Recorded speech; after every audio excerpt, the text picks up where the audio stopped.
Chris, welcome to the show, man. I'm really excited to sit down with you. We met briefly at the tactical games, and I got a little bit of your story, and I knew I had to have you on and to get the rest of it because you not recently got out of the military, but pretty recent, and you've gone through a lot, and I wanna sit down and I want to share your story. So, Chris, welcome to the Wild Chaos Show. Let's just start with a little bit of who you are and where you're from, and we're just going to dig in from there. Yeah. Well, thanks, Bam. I appreciate being over here on this podcast. Yeah. And really, my story begins out in the middle of the South Pacific. Explain this. Oh, well, everybody loves Jason Momoa. People Okay. love Dwayne Johnson. I mean, who wouldn't, right? They're the perfect islander, right? Right. If you look at it. For me, though, the South Pacific and even the Pacific in itself is just gorgeous overall. It's actually probably my favorite place whenever I was in the active duty military to just be assigned to. Oh, I can imagine. But with the Marshall Islands, I was born in a place called Majuro, right? And I spent my time there for 3 years, and then my father was an American contractor from Southside Chicago. Contracting what? Just carpentry. Okay. Yeah, and he ended up marrying my mother. How did they meet? Honestly, I don't know, man. Because he was maybe in his late 50s, and my mom was probably like early 20s. Good for him. Yeah. Okay, all right. And he had aside from just meeting my mom, and he didn't really know us kids. Obviously, he knew that she had kids, and they brought us to the States, and we ended up landing in Jay, Oklahoma. So you went from tropical life to Oklahoma. Yeah. That's a culture shock. That is a massive culture shock, but being 3 years old, everything's a playground, Yeah. right? What I remember, right, just jumping on hayfields, and we were super poor. Even though he was a contractor working overseas, there was a part of him that just enjoyed the rural areas, but he just didn't come from a lot, right? And during that time frame, really, like till I was 5, I mean, where I grew up in that farm was just awesome. Like I could just go around through every single field, Just free, finding tadpoles, just jumping in the water wherever I could. Yeah. So that's where. So once you 5 years old, you mentioned that. What's significant about from 3 to 5? really, it was, being able to have freedom in that way. I'm not necessarily stuck on the islands, right? I didn't have that background like my older brother and sister. But for me, I was able to be reintroduced to a different culture, right? The American culture. And from there, I kind of fit in because I was in a Native American community. Okay. And so obviously they're like, oh yeah, you're somewhat brown. Yeah. And you're not the white devil. So. Yeah. But it was just interesting because if you were to look at it objectively, you see, my father being, he was a Korean War vet. And how was that? It was tough. So he's significantly older than your mom. Yes. That dude's seen some shit. Yeah. How was that? He was gentle in a way, right? He was accepting, and obviously married my mom for a reason because he loved her. But when it came down to discipline, I was raised way differently than any other kid in my I would say block, but really we're living in a farming town, and I saw kids just enjoying that interaction. Whereas, hey, work. You have chores. These are the things that make you, who you want to be in your life. Having that discipline early. Yeah. And that's what I saw as a kid. Okay. So how was school out there? There's probably got to be what was the population of where you were living? Jay was about 5,000 at the time. Okay. But like I said, we lived in the countryside, and we didn't stay there too long just because, my parents ended up getting a divorce What when age? I was 5. Okay. Yeah. And so a lot of that was a blur. The school was great. I remember some of the interactions that I had with the students there, but it wasn't necessarily tough, right? For sure. Tough moves on whenever I moved further into the Midwest. Napkin. So so you left Oklahoma, and where did you go after that? I ended up going to Northwest Arkansas for a couple of months. Arkansas. Yeah, just because during the divorce, it was a process in itself to figure out who was going to have the kids. Okay. So You did a lot of jumping around, or what? I did. How was that? It was terrible. For how long were you stationed? Stationed or? Sorry, not stationed. How long? I mean, so how long would you be in these areas? Like you jump around a lot. So what was your longest stint as a kid? I mean, it's got to be pretty rough going up through high school. Were you traveling a lot? Or not traveling, but were you moving a lot still? I was. That's got to be rough. Yeah, I ended up finally getting to, Illinois, and there, I lived there the longest. It was about 7 years. Okay. And after the divorce got settled, I ended up living with Al, my father. And why did you go with the dad instead of your mom? More drug. She was into drugs and really just more of a party lifestyle. Is that why they got divorced? Yeah, a lot of the issues that I was dealing with as a 5-year-old, I was exposed to a lot. I was exposed to things that, I hope that would never happen for kids that age, right? Mm-hmm. And that's real. That's real around the world, right? And I had probably just a small, taste of what others deal with, in the world, outside of America, right? Or maybe within the States. When did your mom start partying? I mean, always? Probably whenever she met my father, being somebody in her 20s into where, you meet this American contractor, I got a great deal for you, you come to America, you have kids, we're going to provide them a future. That's what I see now, right? And it's not so much, I mean, it's easy to look back at it and be like, okay, that was the problem and so forth, but. Was he a partier too, or was that a reason that they got divorced? No. I mean, this is a very disciplined man, and it was a weird dynamic. Okay. Now that I look back at it, for sure. And he's passed away, right? And and we could talk about that later. But, so at what age did you go and live with him? When was the divorce final? I was 7 years old. No shit. Yeah. So you chose, or did he win custody? I remember distinctly being at a caretaker, right? Because I didn't live with my mother. We were living like it's called the Baha'i faith, right? And if you're not familiar with it, that is a religion out there, right? Okay. That's very, especially within the South Pacific in the areas that I lived in.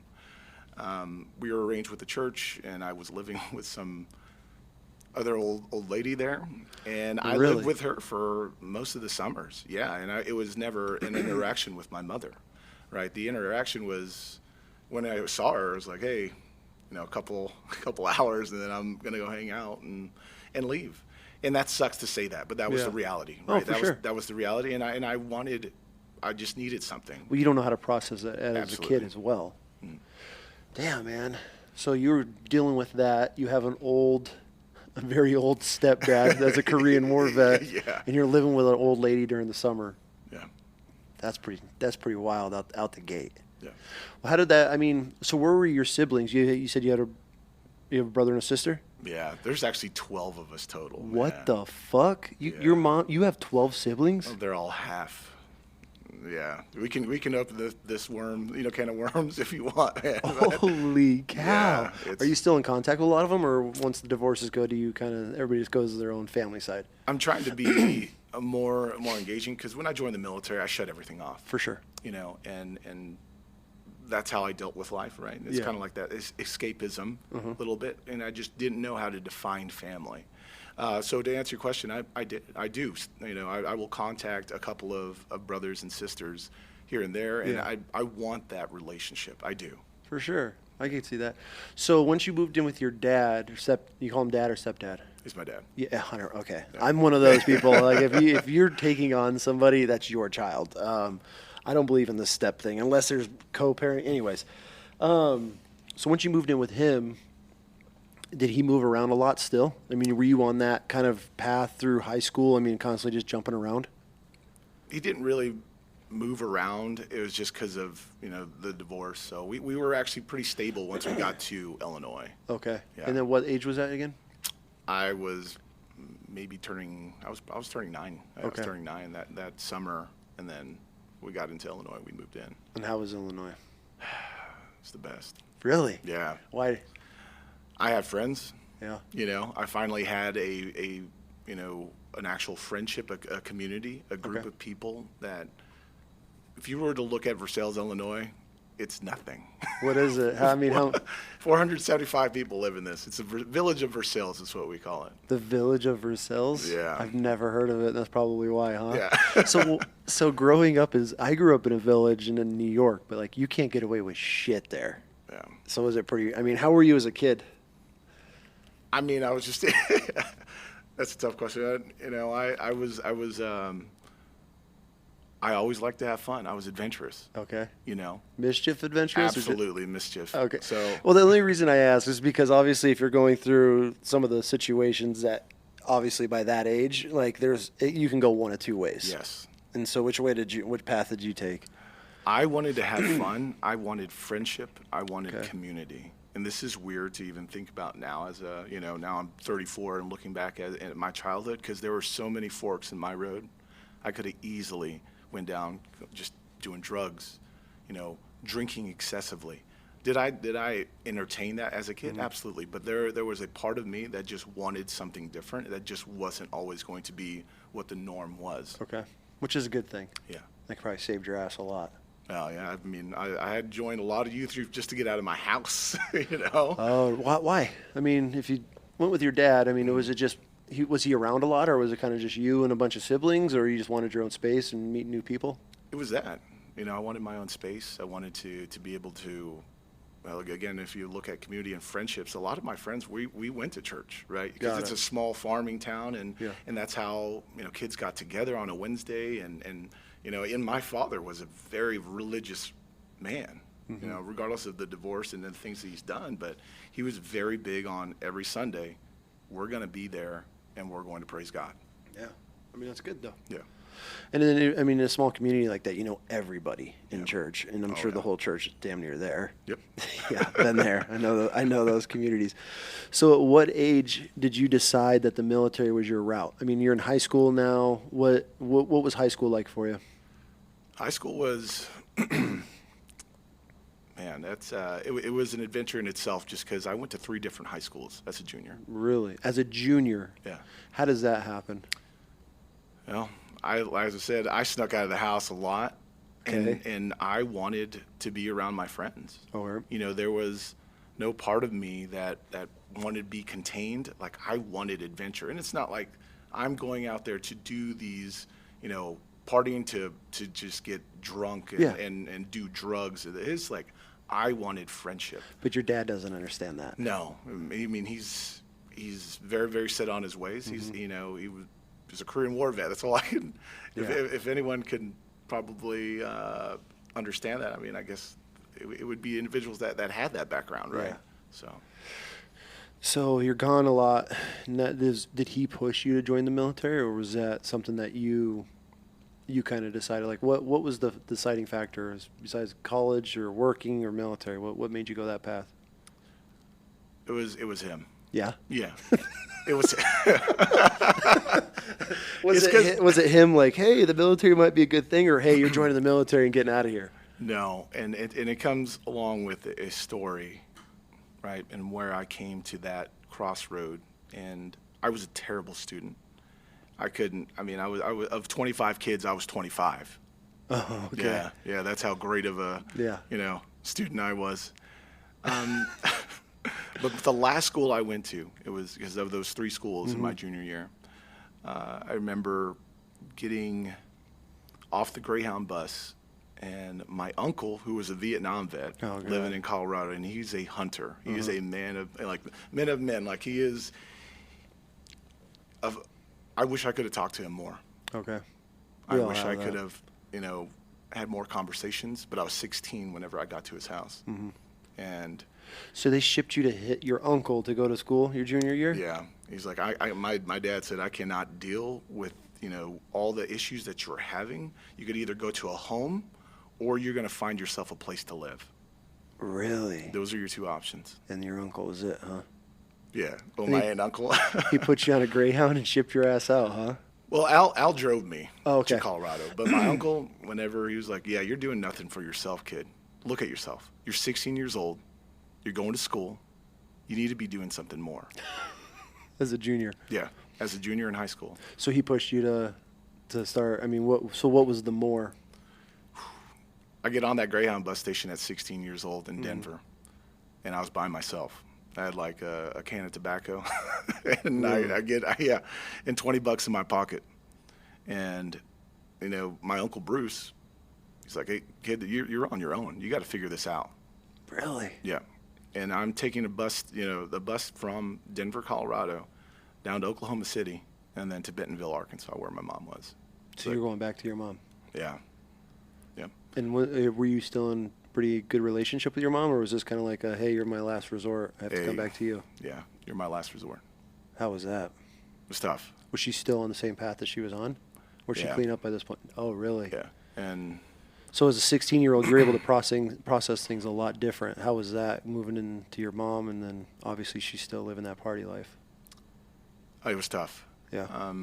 Throughout the bus ride, there was a very significant event where I literally had $10 in my pocket after a couple stops on our way to Amarillo, Texas. And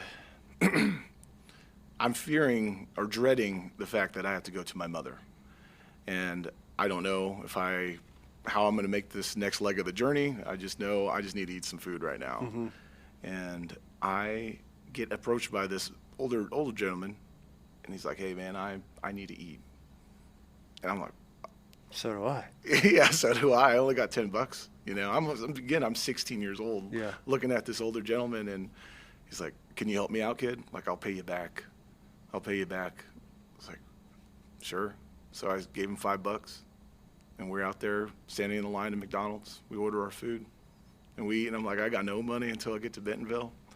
And I was like, if you don't believe in any type of religion, I'm gonna tell you, I was like, okay, if I can get through this and make it there, thank goodness, right? So how far were, I mean, that was about a 5-hour drive, I want to say. Still, and yeah, don't look me up on that, but it just that next leg was enough to where I was like, man, I got to savor this, this double cheeseburger from McDonald's. We could eat half now and wait till tonight to eat. Yeah. And we stopped at Oklahoma City. I want to say it was Oklahoma City, and that guy came back to me, and his mom was there, and his mom gave me a hug and said, "Thank you for helping my son." Really? Yeah. Did you get your $5 back? I got $20. It was a lesson, huh? Oh. And why I say that is because whenever I was like in this dread of this moment of getting out there to Bentonville, Arkansas, and I was like, well, even at 16, I think there's a thing called, forgiving somebody or being able to just look outside of what is happening until it happens again, and when does it stop? I don't know. But that wasn't my decision. I just had to follow through. Yeah. So once you get to your mom's house, how was that? Was she pretty open and welcoming, or was it you more of a burden? It was opening. Okay, that's good, because I could see it, like, now all of a sudden she has a 16-year-old to take care of. Yeah. She was very opening. However, she's now with my my half-brothers. I have two. They were just kids, man. They were 7 and 5, Hunter and Zach, and I'm coming back to a trailer, and I'm talking about it was bad, man. Like, it was in a very terrible state. Like the trailer itself? Yeah. How so? And you got food and trash, just everywhere. I know my mom was trying to clean it, and just looking at that and where I was coming from, I was very privileged. And then to come here and I'm living in a trailer and watching my 2 younger brothers live in this condition, it was eye-opening. Did you have like an aha moment where you were like, man, I fucked up? Oh, yeah. 100% I did. Yeah. You couldn't call your dad and be like, I'm sorry. I'm sorry. No, in my head, I'm like, yeah, this is messed up. Like, this is not where I want to be. How was school down there? Honestly, it was great. Really? I thrived in school. I thrived in community and things where, you just get to interact with other people. Yeah. Because guess what? I don't have to deal with my life. Okay. So it was easy. Interesting. Yeah. So you thrived for that. Yeah. So how long were you at your mom's house until you joined? No. I stayed there for a quarter of the semester. Really? So it was a short time? Very short time. Where'd you go after that? I ended up moving to Springdale. I told my mom I want to get out of here. The last moment was honestly being in the living room of that trailer park or trailer, excuse me, and seeing my younger brothers, interacting with what's going on, right? The environment itself with drugs, and I just, I lost it. I said, I want to leave. Like, I want to go out of. I want to get out of here. And she's like, "Oh, I'm sorry. We'll get you. We'll get you out of here. We'll drive to Springdale." What's in Springdale? I had some other relatives. I have cousins and aunts and uncles. So you're just getting passed around. Yeah. I mean, that's got to kind of feel shitty, though. Yeah, it's the life you chose, Right. Yeah, well, at least I did, right? Mm-hmm. And so I get to Springdale, and I stayed there, and it was a wonderful summer. It was, even if I was just living from house to house, I actually, it wasn't bad. So you're a pretty nomadic person then. Yeah. Then you was that your final stop before the military?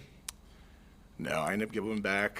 Finished my senior year. I know it's the journey was dude, long. I don't know if I've ever met anybody that has moved as much as you in high school. Good Yeah. Lord! So your senior year, where did you finish your senior year out of? Yeah, I went back to good old Brown County High School. Really? Yeah.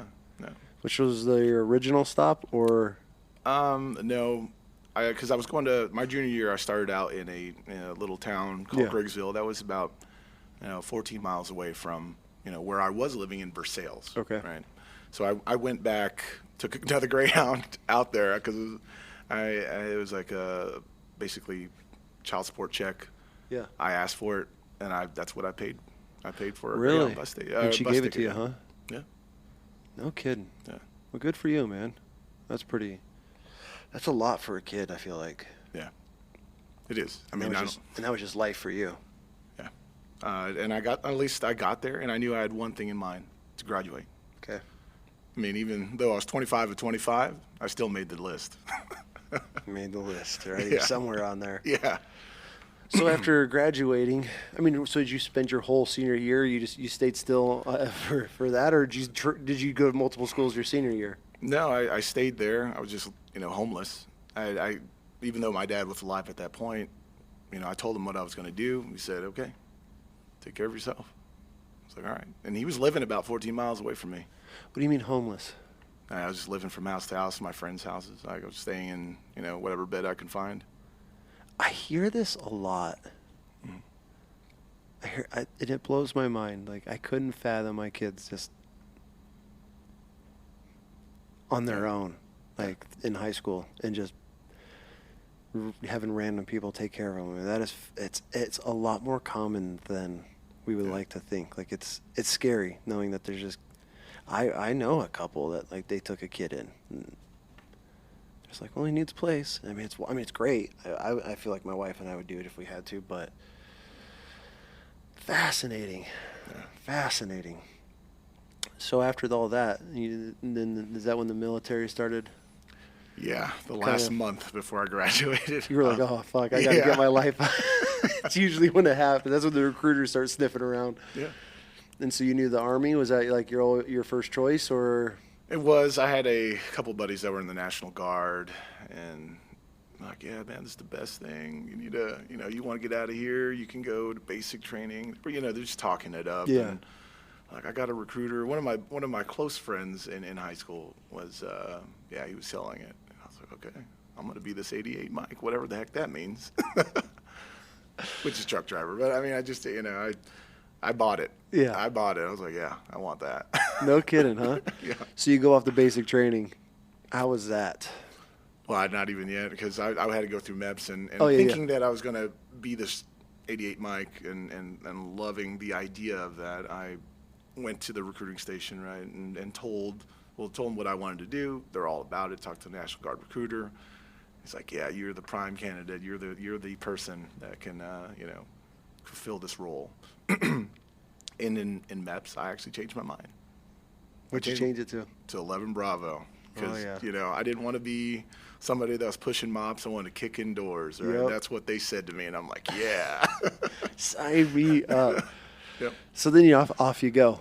Yeah. Then what? I mean, I want to say it's not going to be too much of a shock for you because you've had quite a bit of experience traveling on your own and being on your own. So maturity-wise, I mean, when you get to basic, compared to these other kids that probably grew up in a, I'm not saying all of them, but there's a lot of kids that grow up in perfect homes and mother, father, but obviously there's a lot that don't. Was that kind of weird, or did you fit right in with everybody else? I just fit right in. Yeah. It was nothing to me. Moving into, a bunk, carrying your stuff on your back. This was life. Right on, man. Like, I'm about it. Let's go. Because Yeah. at least I'm not in Illinois, right? Right, not in a trailer. Yeah. So what was training like for you? I love hearing people's stories because everybody's boot camp stories are so different. Like, everybody had such a different experience. Like, even if you're in the same platoon, it's still a different experience for everybody. It's hilarious. Listen to that. Man, my drill sergeant hated me. Why were you his target? Because I was just a big guy. Yeah, you are a pretty big dude. And I couldn't run worth a crap. No? I couldn't run. I hated running. But the thing is, like, you just were forced to. That's what you had to do. For me, I had a target on my back just because I was that guy. He's like, hey, why are you always slow? Why are you always this? And yeah, I easily developed a name, but I'm like, okay, well, at least I'm still here. I'm going to perform. I'm going to do whatever I need to survive. And I think a little bit of that kind of attitude to where he was looking at, like, me not quitting. Yeah. Like, that's why I just became more and more, like, under the microscope. So you kind of faded back? Or you kind of came into the light because you couldn't break you, or what? Yeah, it became something to me where it was, I found more of the purpose of why I was there. Okay. Talking to more, of your peers there, and then you're all privates, you don't know anything, but you're like, yeah, you live on this grandeur of what could be and what is, and these options that the Army gives you, or, the stories of who came before you. And so I was developing that, and I was creating my own story in my mind of where I could, be in the future. So where you have somebody that, like the drill sergeant, that was very irritated with my performance, I understood, like, this is what I have. This is all that I have. And I have to be okay with that at this point because I know I can get better. It's so, during that time, I mean, obviously you're learning a lot. Yeah. Learning a lot about yourself, learning a lot how to work with other people and deal with a bunch of other privates that piss in their pants and doing all the weirdest shit you've never even experienced before.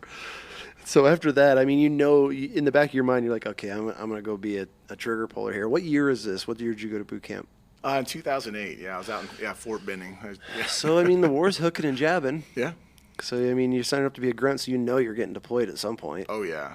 What did your buddies think of that we're all motor T? Were they like, motherfucker, like they thought they had you coming in, or what? They were like, oh, you're an idiot. You're an idiot. You know how hard it is? I'm like, dude, I don't even know anything. And here's the truth. Like, I didn't know crap. I mean, even though my father was a Korean War vet and my uncle was a Vietnam vet, like, they told me nothing. Same.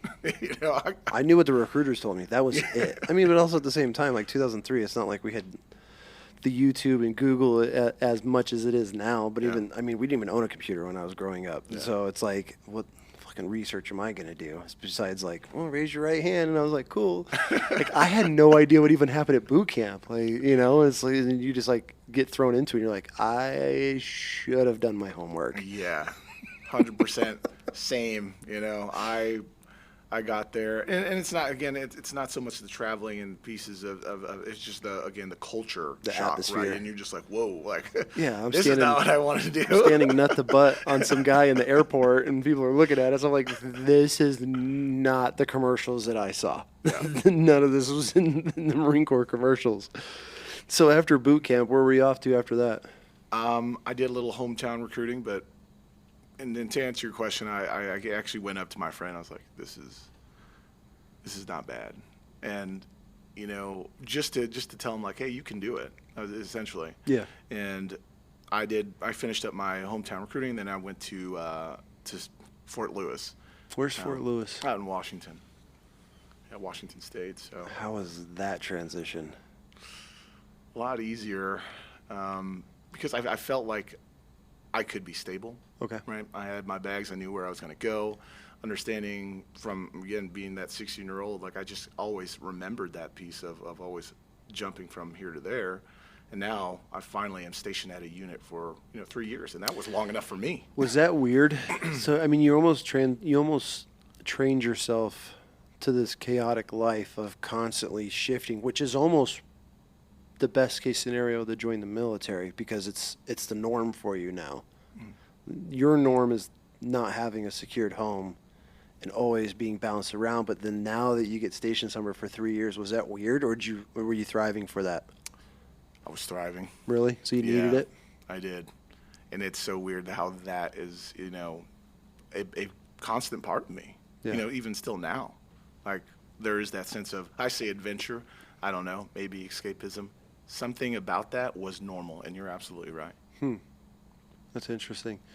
So what was 11 Bravo training like?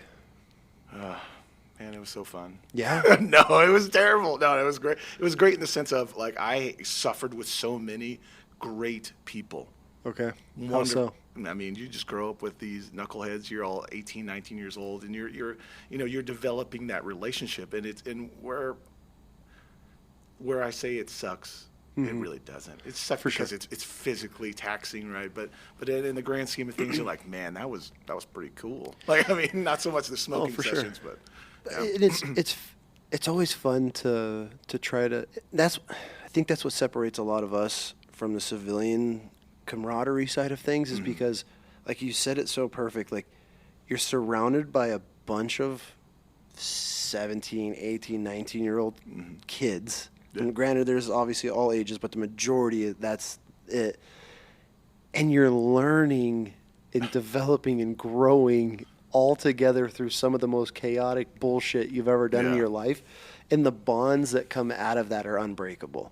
Absolutely. And it's fun. It's funny to watch because where else besides maybe sports teams that you're trauma bonded with 50 other guys that you can look at each other and just laugh over some shit. Yeah. I mean, the military is a very fascinating world, especially as a child, an 18-year-old kid. And now you got some guy screaming in your face, and you're looking at the next guy that's getting hazed next to you, and you're like been there, you know? Yeah, no, 100%. That just makes you feel a little bit better about your day. Yeah, unless you're on the target, you're on the radar, then it's just you all the time. But yeah, man, that's pretty fascinating. Like how you were almost looking for that peace and calm, like once you were there for 3 years, So after so I want to hear some 11 Bravo training because I don't know if we've had anybody explain it yet. So 11 Bravo is a grunt. Yeah. So I mean, you're learning how to shoot machine guns. You're learning all the tactics. I mean, how long is that school? How many months is it? Is it pretty quick? For OSIT, I'd say it's 4 weeks. Okay. Once you get done to your basic training and then you go into your individual training, right? That's that individualized training is going to be about 4 weeks. So you go through boot camp, and then once you're boot camp, that's when you're learning how to be a grunt. Yeah. And what does that entail? Ooh, a lot of range days, a lot of going into specific tactics, right? Just doing patrols, looking at doing even a little bit of patrol-based operations. And we don't go into the thick of things, but you just you follow the infantryman's Bible, right? 7-8. You're nose in it all the time, and that's how you're going to set up your securities and understanding kind of the dynamics of how to be an infantryman out in sector. And so this whole entire time, I mean, the war's going on, and it's still popping, I guess. Afghan 2008, I mean, that's kicking off, right? I mean, it's still, Oh, yeah. I want to say, 2004? Yeah, so 2008-ish, I mean, that's when Iraq, I don't want to say it was slowing down, but I mean, Afghan was starting to pop off a lot more then. I mean, is that always in the back of your head? I mean, if you're joining to be in the a grunt, it's got to be something that you're thinking about quite often, right? Yeah, it was. It was definitely in the back of my mind I mean, for everybody, that's all we talked about late at night, whenever you're underneath the Georgia stars, you're like, man, where the heck are we going? Because we know once this is over, La La Land is gone, and, the umbilical cord is cut, and we're about to move out, and when this ain't going to happen again. Like, this interaction between all of us, I mean, hey. That's weird. Yeah. That is weird, like, knowing. See, I don't know if it was just because of the era that we were in. We didn't have the social where it was in your face and you were watching everything. But, like, even still after joining in 2004, it wasn't like we're all going to war. And obviously that's what I joined. We all, 9/11 already happened, so it was like our calling. But it wasn't like, even at boot camp, I don't ever remember them being like, you guys were preparing you for war. It was just like we were just going along through boot camp. It wasn't ever pushed on us. But by 2008, I mean, it's not going anywhere. Yeah. So you knew it was coming. Oh yeah. How long after you graduated before your first deployment? I ended up deploying in June of 2009. So pretty quick. Yeah. Yeah. And where'd you go? I was in Iraq in Diyala province. What's there? What towns? Shoot, I don't remember the towns. I'll be Yeah, honest dude, with you. there's Yeah. so many. How was that? 2008, was it pretty, or 2009, pretty slow? It was pretty slow. Yeah. I didn't deal with a lot of what was going on. Honestly, I was a driver as a private. I stayed within the truck. I just maintained the vehicle. Yeah. I didn't do anything super sexy. I was just there. That was my mission. That was it. Yeah. And what was great about my leadership, my squad leader, was very, very concentrated on, everybody having a part in understanding the other roles within, the squad. Mm-hmm. And I look back at it now because I've been through different duty stations. I'm like, man, that guy just knew what he was doing. And he cared about us in a way that we were educated, even though it's just, because again, it's our specific duty as infantrymen to understand how to be a rifleman, how to be the saw gunner, and maintain a vehicle if you're on a striker, because I was in a striker unit. Oh, okay. So explain a striker for everybody listening. It's a big green pickle. Big green pickle. What gun does it have on No, it? it has a 50 caliber, or you can mount I forgot about the M2. Not sorry. The 240? No. Man, I can't even remember now. We're looking at the automatic grenade Oh, launcher. the 40 Mike. Yeah, 40 Mike. Yeah. I'm sorry. Yeah. No, dude, there's so many people ask me questions like times and dates and shit, and I'm the worst Dude, at I it. am. Yeah. Both my deployments, I can't tell the difference between. It's all blurred now. It's been so long, like I couldn't tell you like which deployment was what. It's so hard. I have to like ask buddies every now and then. Yeah. So you could have the striker. I thought the striker. What has the 25 millimeter cannon on it? Is that the? So that's Bradley. Your Bradley. That's right. I should have known that. that. A lot more aggressive. Yeah. A lot more aggressive. Which ones has vehicle. the strikers? You guys have the cages around them? I'm trying to think. We have the RPG cages. Do those ever work? Work? Do they, I mean, like- we have the slide armor on the bottom. I mean, they look aggressive. I'm talking the cages, like the Mad Max looking cages. Yeah, Does that they ever, do. Does it work? I mean, with an RPG? I could only assume. I've never been in contact, luckily, with an RPG hitting the actual cages. But from the stories, right, of my actual leaders, this has been, a very specific incident, where it did save, our life. And I was like, okay. I've always wondered that. When we were in Afghan, we had these big Mad Max buses that had the cages on the side, and the exact same. And I'm always like, this is not going to do shit. Well, because everything you see blown up, it's like usually catastrophic, right? And so it's like, is it more just like makes you feel good, until you get hit? Like I've always wondered that. I would like to sit down with somebody and. That was in a striker that got hit with an RPG and be like, how was it? Did it still penetrate? Yeah, I have a lot of questions for those. So you go to Iraq and it's more of just you're in a driver position. Yeah. And which, I mean, is a good and bad thing. You probably wanted to get out and be hooking and jabbing, but be a dismount. And I finally got that at the trail end, but that was just the way it went. I was that was somebody that was trusted with that. Yeah. And he never changed his ways about you will be this position because I feel safe in this way. I mean, that's fair. Yeah. Can't complain about that. Yeah. So you come back. How was coming back? How long were you gone? I was gone for 11 months. Okay. And almost 12 months, but we came back in July, I want to say. Okay. And coming back was different because everybody had different experiences, right? I was just in that platoon where we didn't have a lot of chaos. We didn't have a lot of the gunfights that everybody else was dealing with.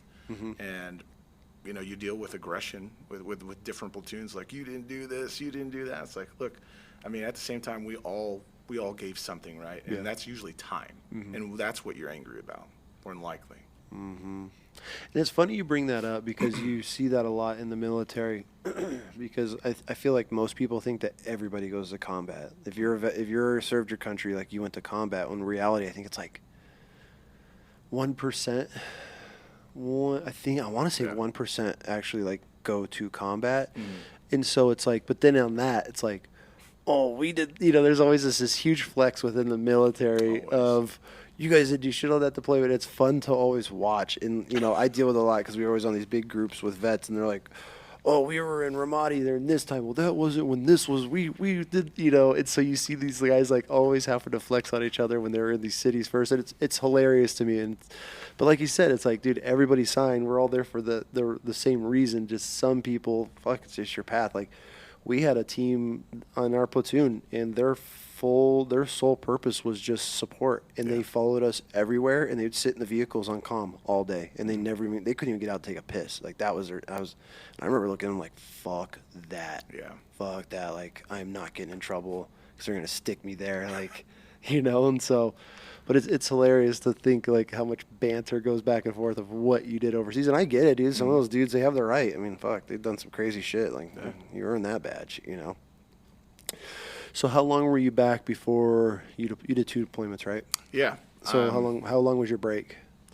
About a 7-month break, because I ended up re-enlisting in Iraq. Did you get a bonus? I got a $5,000 bonus. Yeah. Don't hate me too much. In the early days, dude, I remember dudes were getting like 40, 50 grand for and tax-free for re-enlisting over there. I didn't get that. I got like $5K. That GWAT money was drained up by the time you were re-enlisting. But $5K, I mean, after taxes, you get like $1,500. It was all right. It was enough for me. It was definitely plenty enough for me. So out of that 7 months you were back, were you training, or was it 7 months and then you started workups to go deploy again? We just took basically a I would say rest cycle, right? It's not really that. You're just getting all the equipment back from deployment. You're doing a lot of inventories, and then ready to either a lot of people are going to PCS or they're about to move to a different duty station. Yep. And I was one of those candidates since I re-enlisted. I wanted to deploy. Really? That was it. I was like, I don't want to necessarily just be stuck in a truck. Like, I want action. I want to do something that isn't what this was for me. For sure. Right? So. How was that?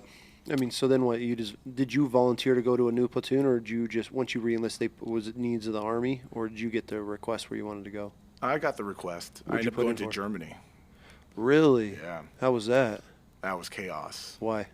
Man, I thought I was ready to take on a whole new training cycle. Okay. And understand, like, everything here that I've had in Fort Lewis is going to be the same over there, out there in Germany and whatever unit.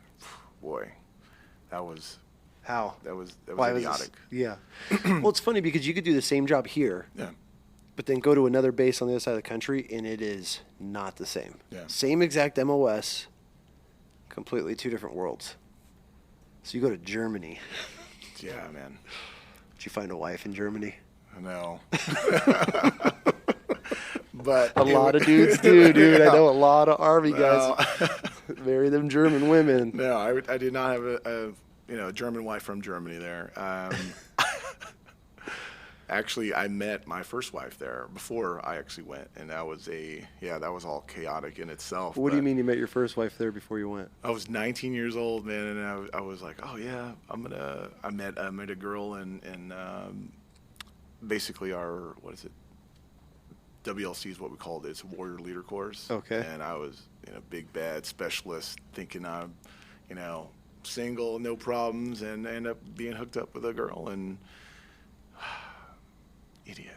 Yeah, at 19 in the Army? Yeah, I was 19 when I came back, man. You fucked that up. I did, 100% I did. I always thought that. And she was in the Army? Yeah, she was in the Army. You're batting 1,000. Dude, I was, 1,000, bro.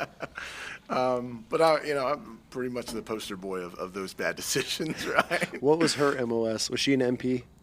She was Signal. She was a combo. Con girl? Yeah. Yeah, that's a red flag. That's a red flag. Yeah. Young and dumb, buddy. Yeah. Young and dumb. We've all been there. We got those stories. So you got married. How quick did you get married? It wasn't until whenever I came back on I want to say R&R from that deployment. Oh, so you met her right before you deployed? Yeah. And everything was good when you got back? No. I wish I could say yes.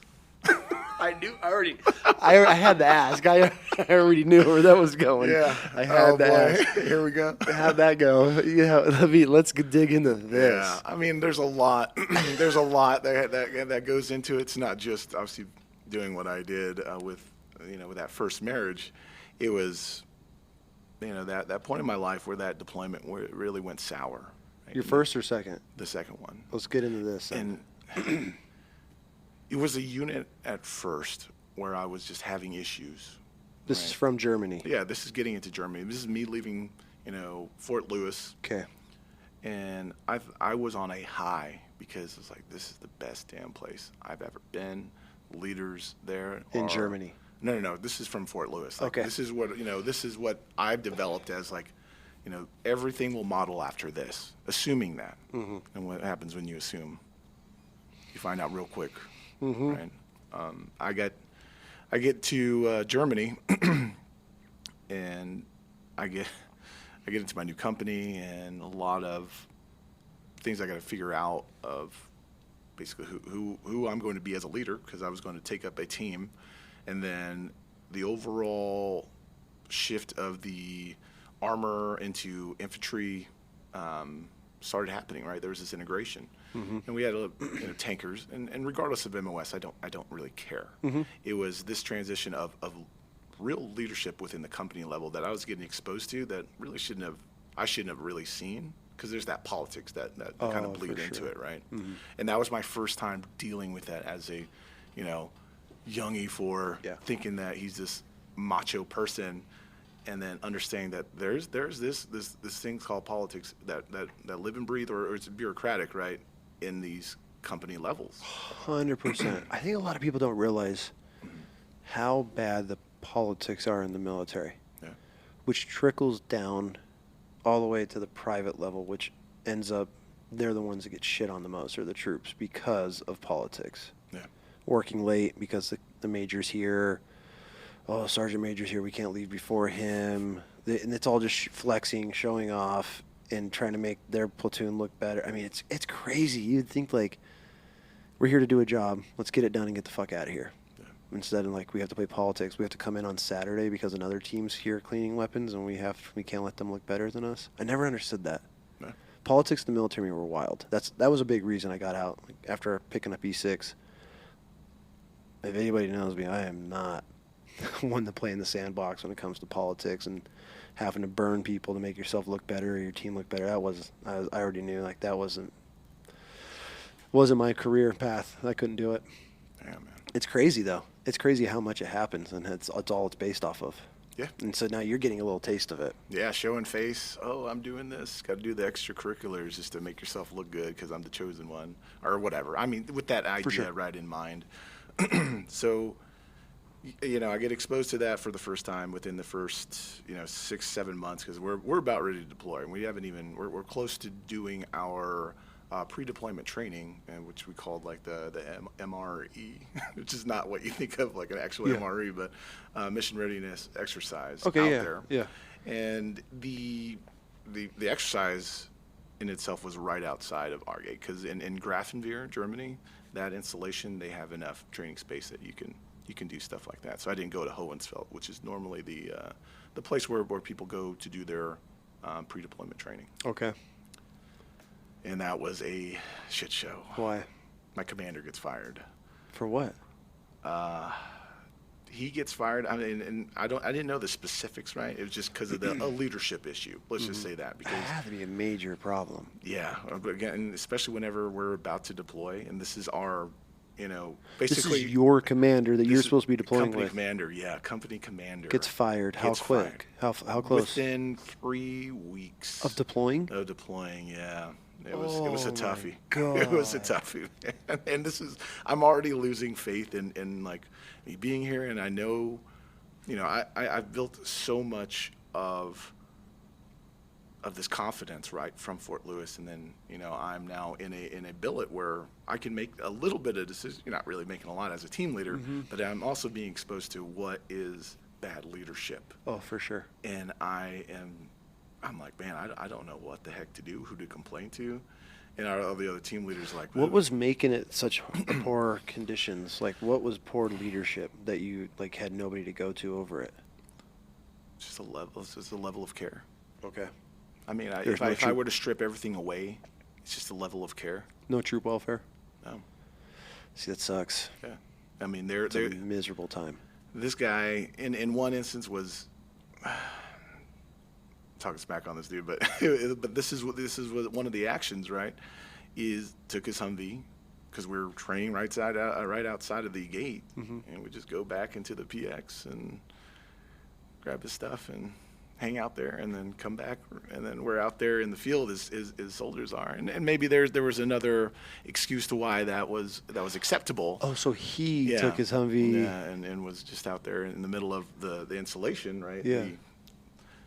And he'd be hanging out there while the training exercises are going on. while the soldiers are out there outside the wire, right? And that was an eye opener, and I was like, okay, this is. Which to people listening, I don't mean to interrupt, but people listening, like, okay, who cares? This guy went back and to the PX.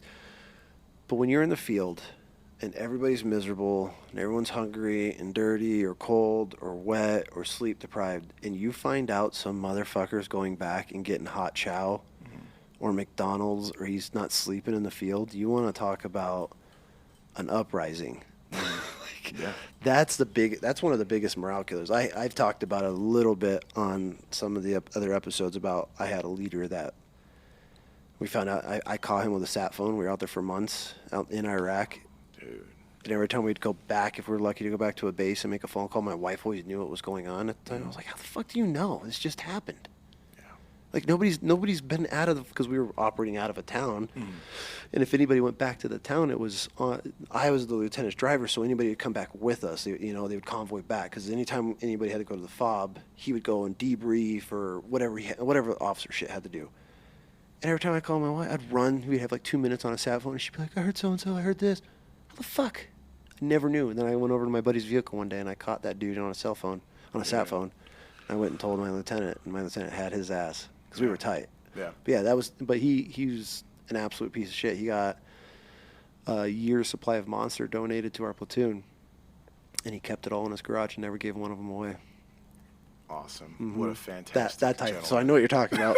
But it doesn't sound like much. But when like life is shit and your conditions are absolute hell for like during workups, I don't know how your guys were, but our workups are miserable. Like, and then if somebody screws up or loses something, then you're just 10xing the misery, right? And so, but then that's when you find out, like, this motherfucker got a California burrito and didn't ask if we wanted any. It's like those little things, but it's a lot at that time because it's like morale's low. We're getting ready to go to Afghan or Iraq, whatever the scenario is, and then you find out this dude's supposed to be your leader and he's not even taking care of you. So I get it. To some people listening, they might not seem like that's a big deal, but like, that's a big deal. it's a big deal, especially when it's your leadership. And you're like, Yeah. you motherfuckers aren't looking out for us. And it's a big deal. So he's doing that shit. Oh, yeah. Making out with his wife, I guess. I don't know. I'm sorry. I shouldn't say that. But that was the rumor, right? Where the PNN, the private news network, is already ripping and rolling. We call it the Lance Corporal Underground. If you ever needed to know anything that was going on when you were deploying, when you were coming back, what was happening, you went to Lance Corporals. Those little fuckers knew everything. I'd always walk in and be like, give me the dirt. What's the tea? And the troops always know what's going on, or they think they do at least. But and it's sad too, though. Like, dang, you just kind of reflect on like having a child, a 16-year-old kid, being exposed to life, and it's kind of the same instance, right? Yeah. Anyways, he gets fired. Our first sergeant. So he was the one that got fired. So rightfully so then. Yeah. So, okay. So it was probably for the best. Yeah. And then our first sergeant gets fired as well. What? He ended up taking his RTO, his commo guy. He hits him in the head with a microphone. That just hits him on the head. And then there was so much, and I'm sure there's more to the story, right? But that was one instance I knew. And there was more of that toxic leadership that was involved in this. And I can't speak on it because I don't know enough about what the intricacies were that he was involved in. But he left too. basically a week after. And we're talking about a 3-week rotation out there to basically get us to deploy to Afghanistan. And now you have no staff, senior staff. This is our first sergeant and our commander. That's insane. They had to have really fucked up to get relieved that close to being deployed. Yeah. I mean, I like I said, I don't know what the details were, but yeah. I ended up finding out that the one guy I was telling about, just the poor leadership. We went on this string, like this. I don't know. It felt like it lasted eternity, but it was like maybe a month where we got hazed. I'll have to bring one of my buddies on to go over how bad we got hazed, and we never could figure out why. We were a really belligerent, fucked up platoon. Like they were trying to reward us. Like, if you guys go a whole week without an alcohol-related incident, we're gonna give you a 96 or we'll give you a 72. You just have to make it Monday to Friday, and we'll give you next Monday off. And it ended up like, if you guys can make it 2 days, we'll give you a 96. We'll give you Friday, Saturday, Sunday, and Monday off if you can make it 2 days. And it never did. They ended up putting us a lock. That's how bad our platoon was. But at the same time, it was like these guys, like we would find out, we would get hazed for the littlest things. But I'm talking like hazing to the max. A whole platoon. I mean, we were doing PT runs with Ma Deuces and the barrels, and they were burying barrels in the sand, and we're digging them, and dude, it was horrible. And then come to find out, this leader, I don't even like referring to him as leader. Sure. He ended up losing his pistol in the ocean, and he, apparently, once that came out, he already had a couple strikes, and they told him if there was any more incidences, he was getting relieved of command. So then he took it out on us, because he got out of the vehicle while we were going out to a ship. Mm-hmm. Their vehicle went down. We have these plenums that you lift to get down into the engine. Yeah. And I guess when he went to do it, he hit his pistol out of his holster, and it wasn't dummy corded to him. And it like, I don't know, a couple clicks off of the California coast. So there's a Beretta sitting on the bottom of the ocean somewhere out there. So he took it out on us because he was really close to being relieved of command, and coming to find out it was because he was a piece of shit, not us. I mean, granted, our platoon was horrible. Like, I think we had like 15 NJPs off of one training incident, like alcohol-related incidences out of 29 palms. Like, it was wild. I mean, so we weren't like the textbook perfect platoon. We were out of control. That added to his problem. So yeah, it was a lot. But I mean, it just showed like he was under the microscope or the magnifying glass, and he took everything out on us for our whole workups, and it was horrible. And it was our second deployment, so a lot of us, like, I think we had 2 or 3 troops in our platoon. We were all corporals and sergeants. I mean, it was an NCO heavy platoon, and we were getting treated like troops, and it was miserable, all because of one leader. I wish he would have gotten relieved. It would have been a godsend. Yeah, I hate that for you, and I could definitely. Yeah, there's stuff I could definitely relate to. Yeah, for sure. In my own experience. So you lose your company commander and your company first sergeant weeks before deploying. Yeah. Who do they replace him with? So I think it was a master sergeant that came from staff, and then I don't know where our new commander came in, but Can you imagine? Yeah. Hey, you got to go to this platoon. They're deploying in 2 weeks, 3 weeks. Can you imagine that phone call? No. Yeah, to a company, though. The company where we're... Yeah, not a platoon, a company. You're taking over a company in 2 weeks before you guys you were going to Afghan? Yeah. Yep. I bet you that was not fun at all. No, it's stressful for everybody. Oh, 100%. I mean, that's the most engaging... Because I would never, ever go to my platoon sergeant. I would never talk to my... PL. No. Where I came from that was not a thing. You're like you saw chevrons, you didn't talk to them. Yeah. At least how I was raised. Like you put your head down and greeted them, and you just kept going. Yep. And that was where we were at, as a company. Mm-hmm. And that's very unfortunate. That's where we had to all come together and be like, okay, we're going to fix this as a platoon. Yeah. Did that bring you guys tighter as a platoon, or did it drive a wedge? I mean, or did you not see a difference?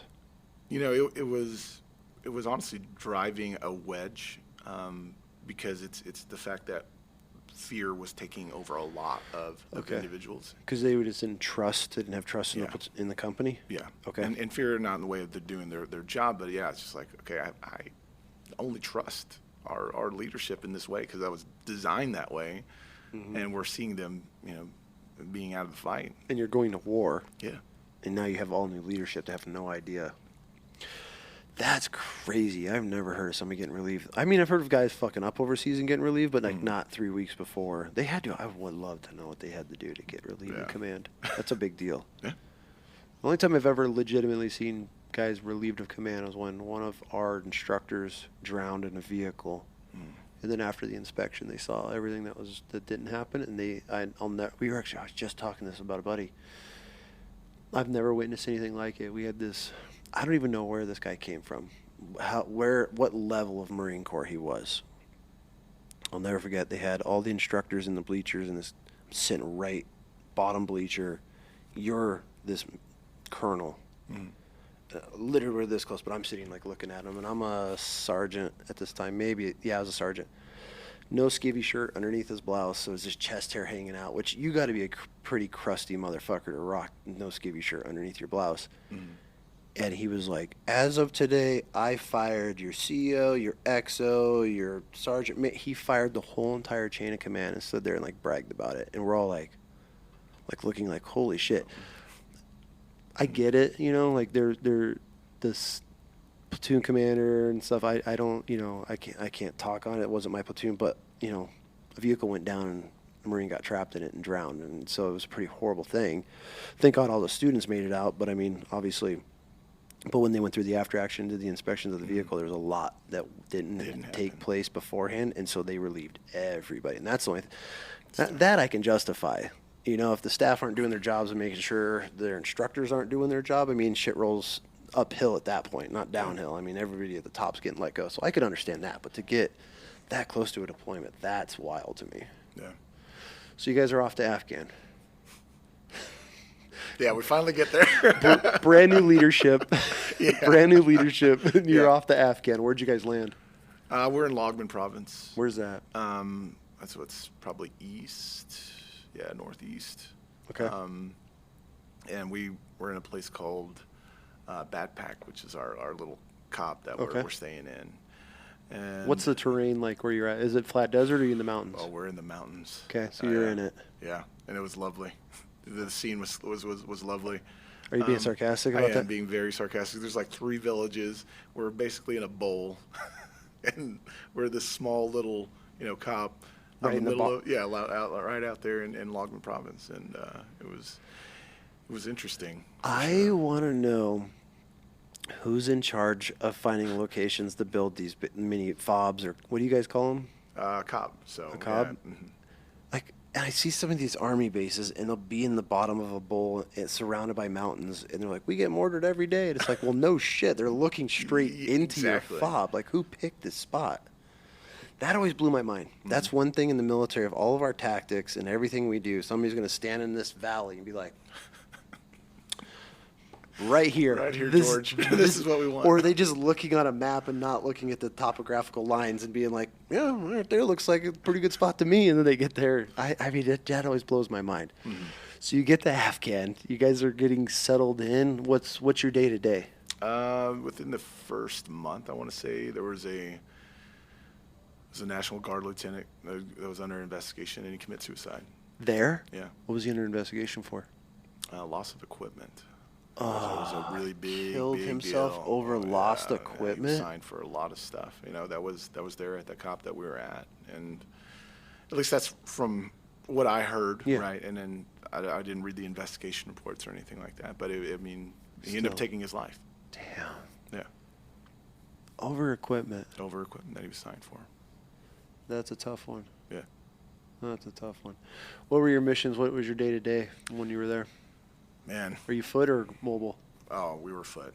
Oh, yep. Just climbing walking. mountains all day? I was a beast. Is that where your calves came from? You got giant. Your calves are the size of my fucking head. So. Yeah. No, that's the Islander side. That's my Fijian all side. Of them, actually. dude. Yeah. I got a buddy, man, and that dude. Every time we meet up, he'll just be like, "Look at my." I'm like, "Shut up!" And he's got this just massive Islander boys, man. You guys are built with them. So you guys are on ground mounts. Yeah. You kicking in doors? Like, what did you just No, patrolling? we're just patrolling. How was that? Was it pretty wild or was it pretty calm?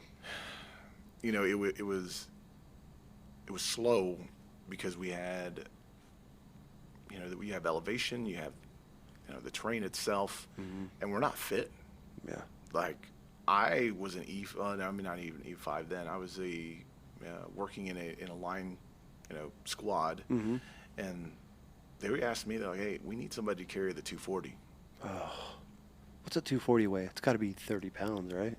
Maybe, yeah, give or take. And they're like, you're going to be the guy that is going to go to weapon squad, and you're going to carry that just because you're the, you know, you're the guy that and can. There's no comfortable way of carrying a 240. Yeah, but that was our condition. That was our physical condition, in, you know, including the elevation and where we're at. We don't have machine guns as we're patrolling, and we only had 15 people. Maybe a little bit more, maybe 15 to 17. Yeah, man, we were super low on manning.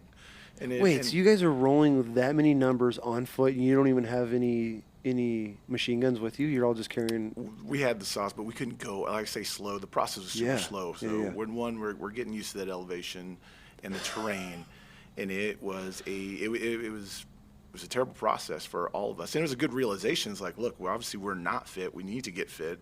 We just got to get out there and go as far as we can so that, you know, our saw gunners can get acclimated quickly. And even then, our PL wasn't even acclimated. He got sick, you know, within our first, you know, months. And in his patrols, like, he was getting sick. And you guys are fighting Afghanis in the mountains that are running around in freaking man dresses and Jesus flip-flops. Yeah. And you guys are out here with 300 pounds of gear on. Yeah. You're just dying. It was a thing, and in uniform, you know, they care about uniform. Like, oh, you got to have proper PPE. Where's your cover, motherfucker? I'm in a war zone. Like, I don't know. Hey, there's something special about being a grunt, though. You know, to be able to just suffer through that. I don't know. Maybe we're just special people. The grunts are definitely special people, special individuals for sure, 100%. So how long till you guys were acclimated? Maybe two months. We were finally being able to roll out and you know, go about, you know, 5 clicks to the villages and interact and so you guys spent the first 2 months just training pretty much then? Yeah, walking back and forth. I mean, was there any contact or anything, or is it pretty low key at this point? It was very low key. Okay, very low key. It was just, again, really the terrain, just overall what is natural, organic out there. That was the enemy at the time. No shit. Yeah. So once you guys felt comfortable enough to start pushing distances, did anything change at that point? Were you starting to get into more shit, or was it just were the villages pretty open to you? It was very open. None of our interactions, at least while I was there, it was pretty calm. Yeah. Like, very calm. I mean, we were very consistent in the way we dealt with in the local populace. And we didn't have a bad footing with them. Yeah. And so when we were rolling into the towns, we didn't have a bad greeting. And I mean, we just got very lucky. And that was only a quarter of that deployment that we were there, because we ended up moving a lot more. Oh, okay. Yeah. Where to? We went to another cop called Zeo Hawk, and it was, I mean, I couldn't tell you how roughly, it was just another place within Logbin province. Okay. And we got outfitted out there with a National Guard unit, and, you know, they were actually taking a lot more action than we were, where our simple company was out in the middle of the mountains. And they were fighting. They were engineers. Like, they were actually doing a lot of work. And like, man, and that's why we were sent there to help supplement them. How did that go over? Really well. Yeah. I mean, we blended in really well with the Oklahoma National Guard, and, you know, they were hitters. Like, it was nice talking to individuals that would have been competence. They were competent about what they were doing. Yes, absolutely. And that was an easy integration to work with the engineers like that. And I've always made fun of something that's always outside of the 11 Bravo realm, for sure. You know, but to interact with people that were actually fighting and making a difference. I thought making a difference, right? Because one, it's not just like a combat engineer just out there looking for a fight. It's one, they're all just building roads. They're helping with structuring, you know, at least for the community that and fighting at the same time. Yeah, that's insane about combat engineers. Is like they have such a crazy job to be able to build bridges and redo roads and bunkers and all these things, right? And at the same time, they're out there and getting in straight full firefights. I mean, this guy's driving a dozer one day, and the next day he's hooking and jabbing, and then back in a dozer again. Or he's got a metal detector in his hand, and he's sweeping for caches or whatever the hell's in the ground. That's what's crazy is engineers. I mean, they have a wild job. I guess I don't want to say everybody in the military has a wild one, but like guys like that they wear multi hats. It's fascinating, and nobody really ever considers like, oh, hey, this is my job. I'm supposed to be here just to helping build a little base, and then the next day they're yanked out of their hooch and they're attached to a unit and they're leading patrol with a friggin' metal detector walking down a trail so they don't get blown up. I mean, that's a fascinating job too. Mm-hmm. So as you guys are are you learning tactics and things from them and how they're dealing with stuff, or are you guys kind of separating? Are you guys integrating? Like, are you going out with the engineers, or are you guys just kind of supporting each other? We're supporting each other. Okay. They had their own mission set. We're, if they needed support and the sense Mm-hmm. of security as they're, doing their, inspections of the roads, I guess, if you will. We'd be out there with them in sector and provide that security. And they would show us basically how to run, sweep basically for any type of IEDs. Mm-hmm. And that was a great relationship we built with them, in that it was 2 to 4 months that we were out there at that facility or that base, right? Yeah. Was that your final place, or did you go somewhere else? We ended up going further east. Okay. And we were out in, man, I forgot the place out there out east, man. But we ended up getting closer to our battalion because we were just sent out as Just 15. like a detail, essentially a detail of this company. There was only 15 within the platoon. Yeah. But our company was being, kind of pimped out to different units that needed the support. So yeah. How was that when you're back closer to your battalion? Because that could be good or bad. When you're back next to the flagpole, that's not good. That's when the games start, huh? Yeah. We get to a point, and I didn't mention this before, but I ended up leaving that deployment twice. I lost my son during that time. And I am so sorry. First month. And my wife at the time was trying to commit suicide on Skype while I was in there. I was, in the first 2 months. And they made you come back, or did you volunteer to come back? Oh, they made me come back. I mean, I volunteered. I don't know. I think it's kind of this weird. I asked for, not emergency leave, but it was just a request, right, to get back to the duty station, right, because she was in the military, and I was like, hey, I want to go back to Fort Lewis. And I got kind of brushed away. Of course. There's the mission itself. Do the mission. We'll work on that, whatever that looks like, and we'll give you an answer when we can. Did they know the details? Yeah, my platoon sergeant, first sergeant were right there watching her cut her wrist, or attempting to cut her wrist. And they denied it still? For the compassionate reassignment, they looked into it. I always asked, and it just never came to fruition. Bottom line, it just didn't happen. Holy shit, man. Yeah. Good I cremated my son, and had to go through that. I am so sorry. Well, also, it's... How are you supposed to be processing this? That's a great question. I processed it by leaving, by going back to Afghanistan. I can see that. Yeah, I probably would have run too. I didn't have a solid answer on how I could process these things other than just doing my job. How old was your son? He was a stillborn. Okay. Right, and about 6 months, I want to say. I could be wrong. It's just I remember the photos and having to come back in the call and basically put him in the machine to cremate him. Jesus. And your wife? Yeah, she my wife at the time was trying to slit her wrist before or after this? It was after. Was this a big reason why? I mean, did it hit her hard? Yeah, and I didn't process it the best way I could. I just, move on. The mission goes on. Isn't it crazy to think, like, how we process things at different points in our life? Yeah.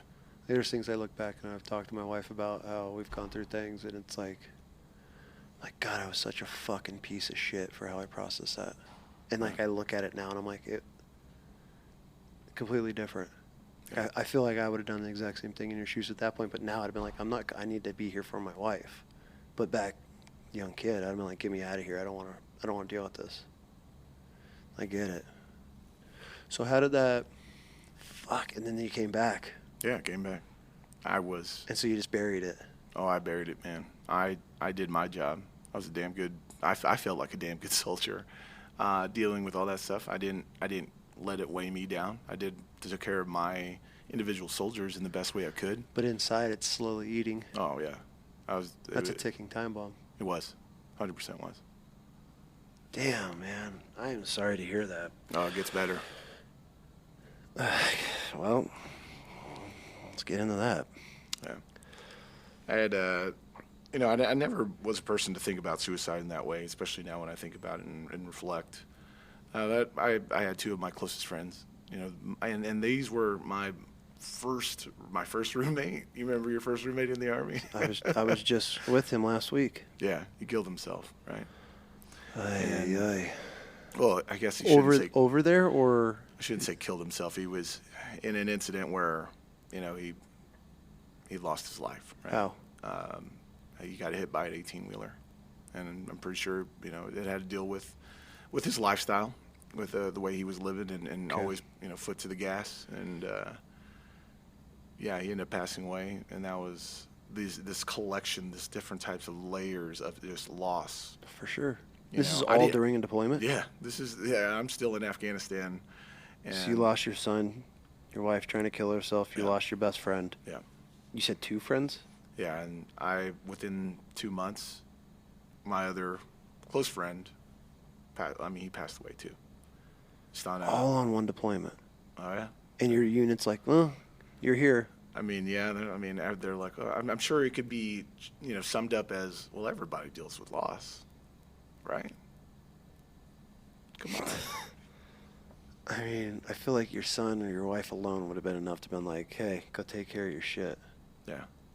Well, hey. So now you're just Yeah. you're burying at this point. Yeah. And now you've lit the fuse. But it doesn't. It got even worse whenever my father passed away. And All on the same deployment? all in the same deployment. Holy shit, dude. Yeah. And that still wasn't enough to go home. No. And we were about 3 months out. And a lot of this time I would love to say it was a full dramatic deployment. And really, for me, it was just straight and utter personal chaos. You were living in hell. Yeah. And I was just going right back into hell. And you're going out on missions every day and just, were you thinking about it or did you bottle it away? Most of the time I bottled up. I was good at compartmentalizing a good chunk of that, just because it's not about me at that point. It's about the individuals around me. And I know it sounds like super hoorah, whatever, but and That's really that's what we're trained. yeah, it was easy to do that. Mhm. Again, I've had that kind of, it was easy for me to do that at 16. If I could walk away from my brothers that are dealing with drugs and issues within a family home. So you were conditioned. You were... In a weird, fucked up way, yes. Yeah. Damn, dude. How do you process this? Or did you wait until you got home? Did you start processing it there? It has to... I feel like a situation like losing a father, losing two best friends, losing your son, and your wife trying to kill herself all in one deployment. It's going to hit you sooner or later. Yeah, it did. When you were there or backstage? Whenever I got back, I had so much hate. I had That's what it turns to every time. much hate in my heart. Did you turn to alcohol or anything? Oh, I did, man. I believed in it. It was just like a... Just dove in, huh? Yeah, I dove in. I partied hard. I didn't care about my marriage. I didn't care about anything. I didn't care about who. To me, I was the victim. To me, I didn't get my way. So screw everything else. And so when you have that much hate on your heart, I feel like why has become the punching bag at that point. Yeah. That's the direction we go. It is. And that's what happened. I got back from Germany after that deployment. I thought I was like, yeah, I just want to get back to the States. I knew that. But in no way, shape, or form did I ever look for help. I didn't ask for it because I thought it was taken away from me. You take away two of my best friends, you take away my father. I was, the foundation of what I could at least try to recover from. And I was way too macho to ever go and ask for help or therapy.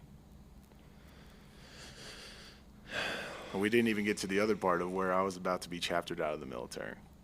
While you're overseas or When here? I was overseas. Oh, my. All right. Yeah, man. You might need a water break. Yeah, take a sip. You need to use the restroom or anything? I don't mean to laugh, but. Okay, so let's recap this. You just lost pretty much everybody in your life. Yeah. What did you do at this point? Getting back, No, before when you got in trouble. You said you got an Article 15. Well, I was going to receive a field grade Article 15, 100%. That's a big deal. I missed my flight coming back after my father. I had to literally bury my father. And I am now going back to St. Louis to get on my flight back to Afghanistan. I missed my flight and emailed my S1 clerk, like, hey, I missed my flight. I'm sorry. I will be on the next flight moving out. And they try to get you for UA, or what do you guys call it? Unauthorized? Yeah, I mean, basically just... You went AWOL. Yeah, essentially. That was what they were So trying to... how many... You came back twice? Yeah. One for your son. Yep. And then how many months later for your father?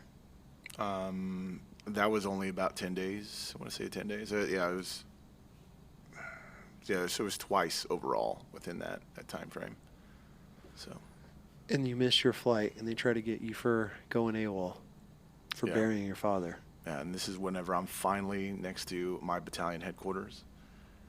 And, that issue alone, like, I'm not going to say going AWOL is okay. Obviously, it's not, right? What I did was made a mistake. I made a mistake just because I just wasn't dealing with my problems, right? But I did miss the flight and got back over there, and I was requested to get back immediately by my sergeant major. Back to Afghan? Yeah, back to Afghanistan, back to the location where my battalion headquarters was, where my company was. So you knew something was up. Oh, yeah. I'm like, oh, hey, we feel bad for you. I mean, whatever at this point. Like, honestly, I was just so jaded. Yeah. After everything that's happened personally within my life, what else could you do? Don't ever ask life that question. I get back and... God's got a sense of humor. Sometimes, yeah. I'm there. I get choppered in. They read you your rights and everything? Oh, yeah. Isn't that awkward? It is terrible. I've had it happen. Yeah. It's not fun. It's not.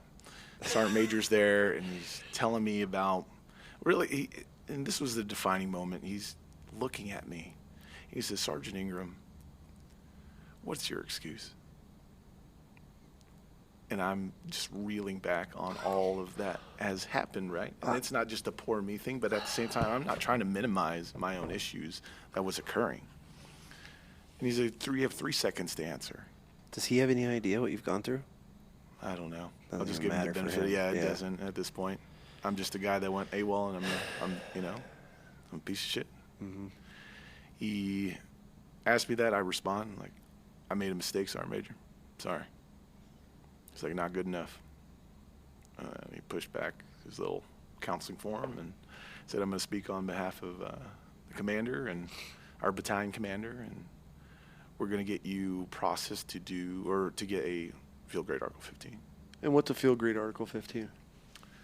Then it's just losing rank, right? They're Any reduction of pay or anything? Or any, what are they, not reduction, I mean, obviously reduction of pay is going to come with reduction of rank, but did they do like, in the Marine Corps, they'll do like a 45-45. Yeah, it'd be a 45-45. So no pay for 45. So you're in Afghan and they don't want to pay.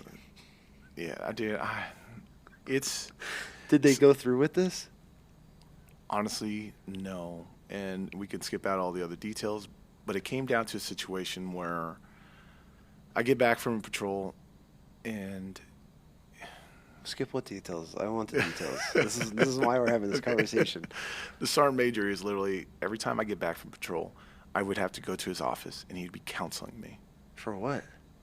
Basically how big of a piece of shit I am. Every time? Every other time, I should say it like that, because it wasn't every single patrol. When I come back from the gate, he would be like, hey, I need Ingram to get to my office. I'm like, who am I? I'm nobody. I'm an E5 infantry guy. Like, there's nothing special about me. He just had your number pulled. He did. And, I think about it now, I'm like, okay, whatever, I forgive this dude. But where I was and having to do that, I just was being hazed, right? I was being bullied in a way that, obviously, he's a sergeant major. I'm nobody. It's harassment in a way. Yeah. And so I would have to sign these counseling over and over again of what I did wrong. And some of this, like, I didn't feel very, like, I just didn't know. I was just like saying, yep, here's, roger that, move on. And as I'm signing this, and we get to the last one, the colonel gets back from wherever the heck he is, and he requires all of my chain of command, which is all there next to the battalion headquarters. He's like, I want your first sergeant, your commander, I want your PL, your platoon sergeant, and your team leader, your squad leader, like, you name it. He wanted everybody. And so they're all lined up, and we're at the battalion commander's office, and I'm in there, and I, salute and do my reporting. And he's trying to sell me this field grade Article 15. And in my heart, like, I was like, I am going to die on this freaking hill, and I'm not gonna accept this field grade.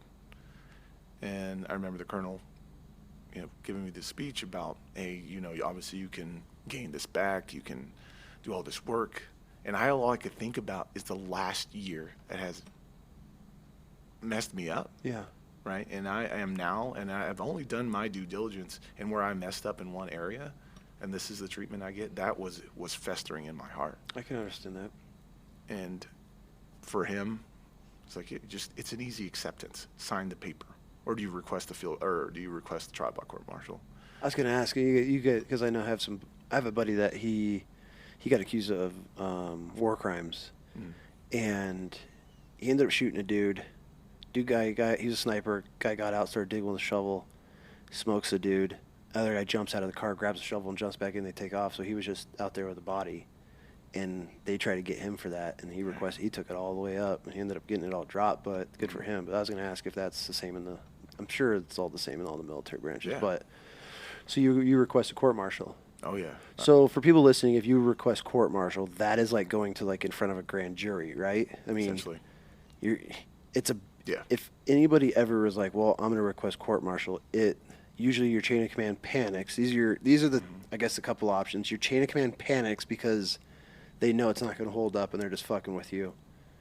Or if you request court martial and it goes through, you're either going to the brig or you're free. It's a big risk. That is a massive risk. Yeah. And that's what the path you were going, huh? I felt right, man. I knew in my Good heart I was right. Good. Like this is not how. I mean, even if you take off this dang uniform, I'm a human being. At the end of the day, humans make mistakes, right? And so, how did they take it once you were like, well, I'm not accepting it? How was the reaction to that? Oh, it was bad. No, it was bad. I felt great though. Oh, I felt bet you so did. Good. I'm just like, I bet you remember the looks on their faces. Oh, they were pissed. They're like, get the hell out of my office. Yep. Yes, sir. Roger that. And I saluted and I left. Was that the last of it? Oh no, my chain of command, like, oh my gosh, you have the biggest balls. I'm talking to my first sergeant commander, like, yeah, man, that was a big decision. I was like, I mean, I felt like you guys were going to support me, but I realized at the end of the day, it's all on me. Ain't nobody got and I could never fault them. Yeah. Right. Because at the end of the day, it's just that preservation you look at for yourself. And I'd hate to say you're like selfish, but there are more things that are. I mean, there are things that are just more important. For sure. And I had to fight for that for myself. For sure. So what happened? More counseling. Dude, I'm telling you, it was just a barrage. Was he writing all these counselings to try to build a? Yeah. But what's he writing them on? Because I feel like if I'm going to counsel a young Marine, like he had to have done something. Is he just making shit up, or is he like, are people reporting to him things you're doing? Like, what are these counselings over? I think it was just more of the incident. Right? It was the same incident over and over? But just and I got tired, honestly. I just got tired. I just signed it. Yeah. I got sick of it. Yeah, yeah. And I didn't realize what was coming after that, right? He was pressing for a chapter. Mm-hmm. He wanted to chapter me out of the Army. Oh, shit. Yeah. Was this one of the new guys that took over, one of the guys that got relieved?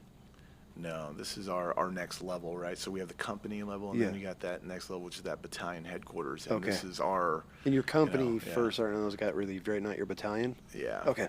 Yeah. All right, I'm tracking. So the sergeant major of our battalion is the one that is doing a lot of face-to-face with me, a lot of this interaction. And I don't know where he was in his life, but he just had no love for Sergeant Ingram. Got that face. You got that guy. You got that face. Yeah. I mean, hey, I feel ya. get it. I've been there. I'm with you. I'm with you. That's why we can laugh about it.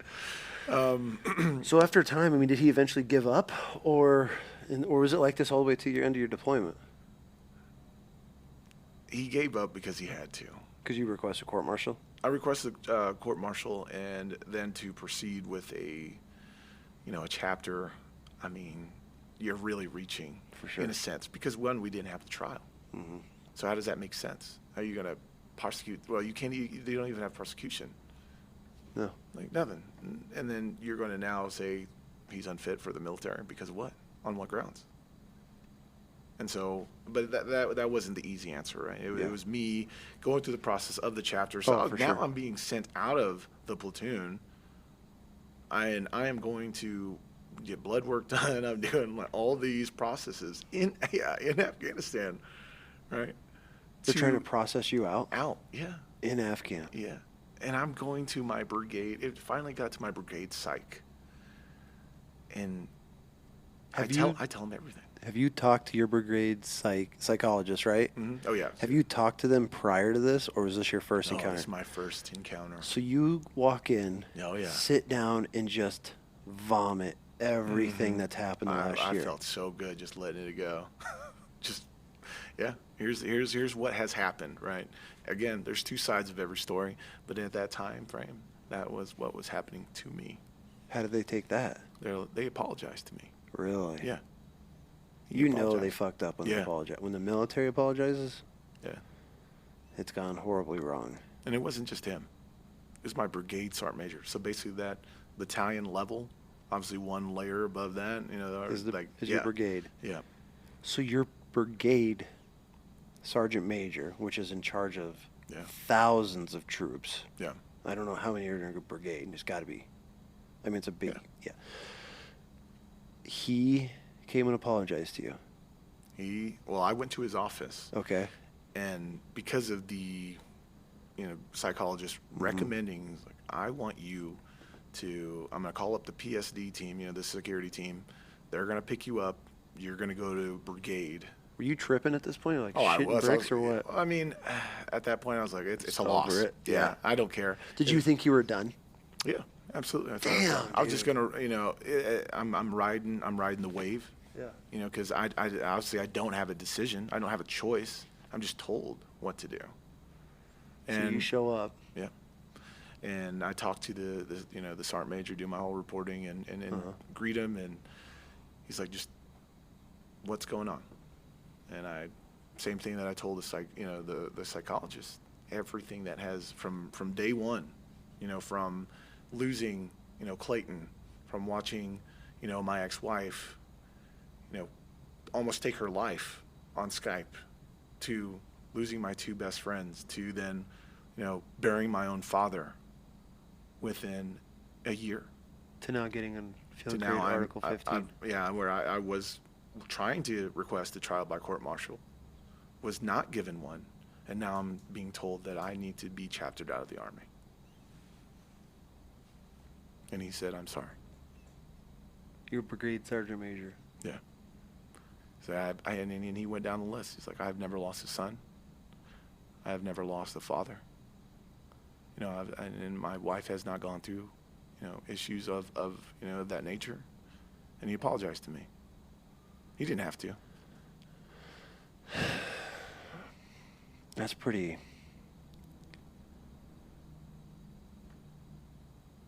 Like, where do you, I mean, as a soldier, like, where do you go from there? Chaos. Pure chaos. Oh, yeah. Did things change after that? I would love to say it was sunshine and rainbows and I won the war. No. No. No. Damn. That's gotta. How does that make you feel? Knowing you did a tour to Iraq, you're now an Afghan 7 months later after getting back roughly, and now you're public enemy number one. After going and losing everything you lost, and like now you're the enemy to this guy. I was jaded. For sure. I had no trust. I sure as heck didn't care about me.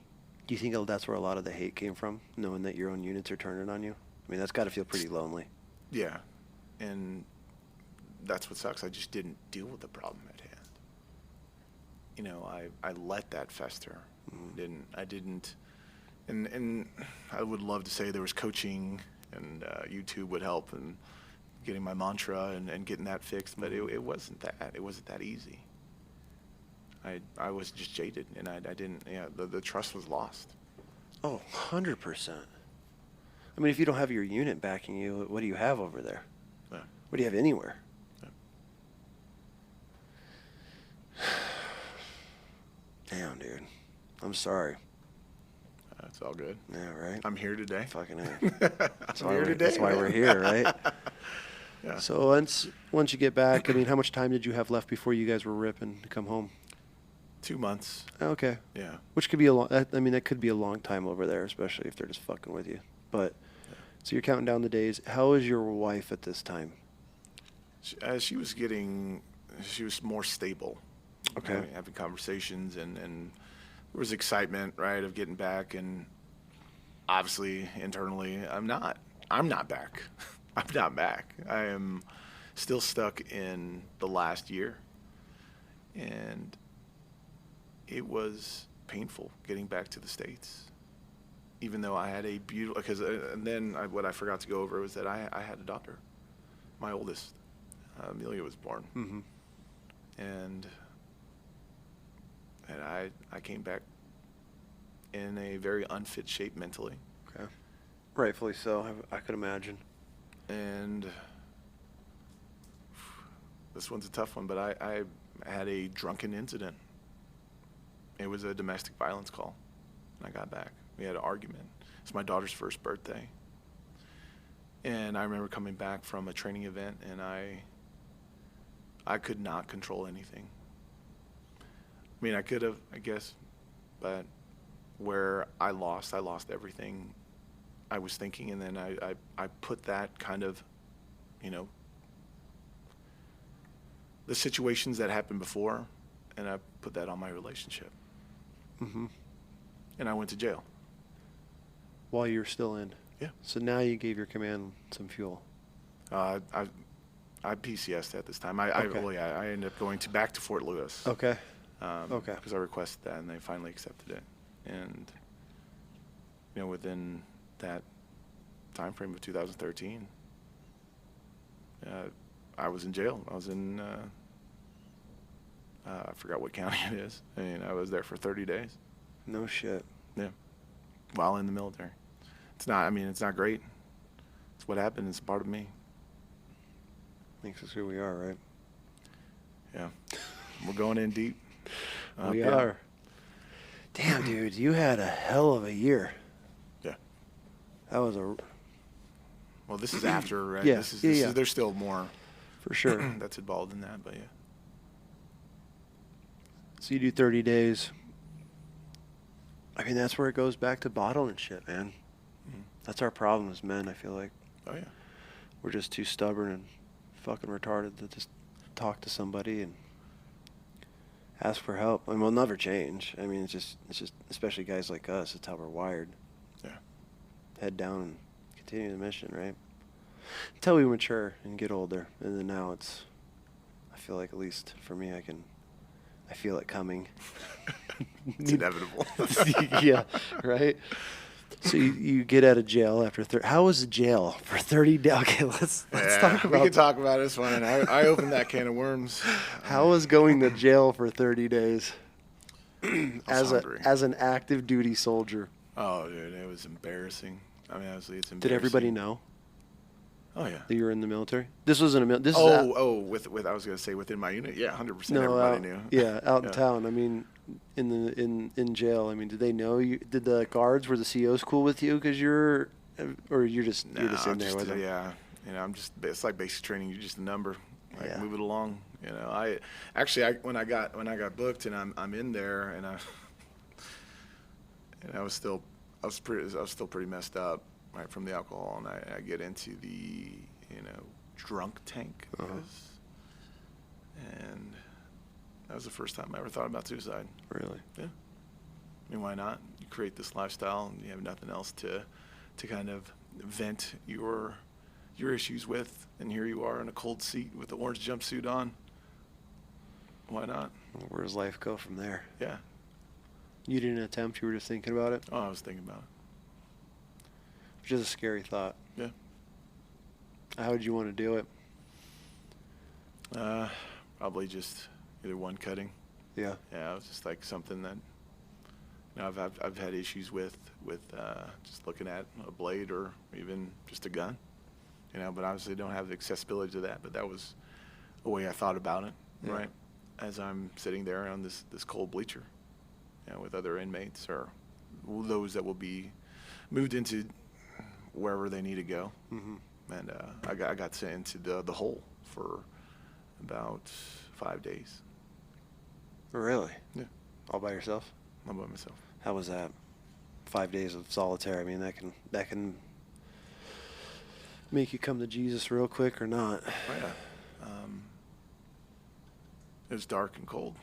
I could tell you that. I could. And I wasn't hungry. I don't know how to explain that. You're just not hungry. I'm getting off of, the alcohol and getting back to reality, and you're just in a place where you're alone. Very much.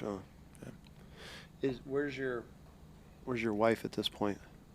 Back at the apartment. Okay.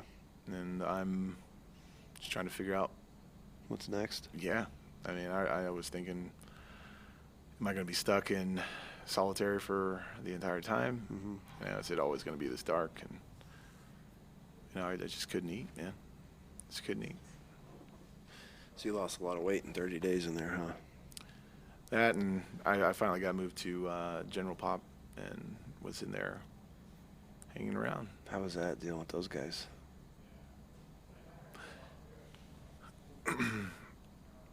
I actually was surprised how much religion is in there. Really? But I know you would think, like, oh, duh, it's jail. Like, why wouldn't you assume that everybody's asking for their get out of jail card, right? Why not? It's a great place for it. Yeah, for sure. Yeah, it was a big reintroduction back into my life. No kidding. Yeah. So you had a lot of time to reflect. I mean, yeah, it's enough time where you don't have the distractions of life, just keeping you entertained. Mm-hmm. You're there and you got to sit in it. You got to figure that out. Did that help you think, those 30 days? I mean, or were you still pretty bottled, or did you have a lot of time to kind of reflect on life at that point? I mean, obviously you did, but I mean, did you come out better, or did you get right back into the swing of things of where you were? I mean, in a sense, I got better. Okay. I was more resilient. Mm-hmm.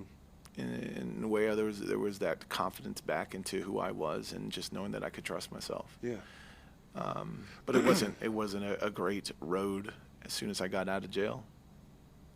I still had issues with dealing with alcohol, right, and how my relationship would look like with that, as I'm still in, and I would love to say that I was there, going to counseling every single week and mm-hmm. taking care of myself, but it just wasn't it. Yeah. How was your relationship with your wife? Was it done at that point? It was done. Okay. Yeah. It was done. Decisions, huh? Yeah. I mean, you make your bed, you got to lay in it. For sure. So with the military and getting in all this trouble, Yeah. were now they trying to separate you, or was this Believe it or not, no. you just did your 30 days and went back to work? I did my 30 days, and yeah, and if you look at it, yeah. But however, there was a conversation between her, and my commander, my first sergeant, my company commander, and company first sergeant, with why. Why would somebody? Because everybody like, oh yeah, Chris, like, no way.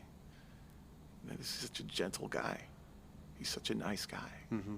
He's this, he's that. Like, there's no way he would do that. Oh, this was happening. These things that are, I knew were. I mean, maybe I was just populating those questions in my head, but she answered them. Mm-hmm. She answered them like, yeah, you don't understand this about him. These are the things that happen, these events, and Because this is a new unit, they don't know you. yeah, yeah, So then they find all this out, yeah. and they have a little Yeah, compassion for you. a little bit, right? And my first sergeant, and he truly saved my life. Really? Yeah. How so? He brought me in after my PL, my platoon leader brought me in out of jail. Excuse me. And How was that? It's gotta be awkward. I still talk to him today. Yeah, okay, yeah, good. No, I actually still talk to a lot of the All right. leadership there now, and That's good. but they were all there for me. Yeah. Talking about and not just judging me like, oh yeah, good job, Mr. Domestic Violence guy. They brought me in and said, we're here to help you.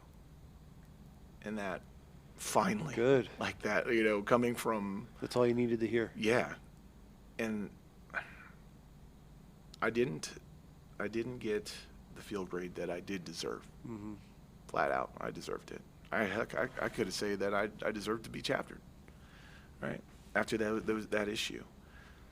But where my first sergeant saved my life, he showed me compassion. Mm-hmm. And he was like, I will take care of you in the sense of providing you actual, leadership in the sense of being someone to provide an open door, understand where you are in your life.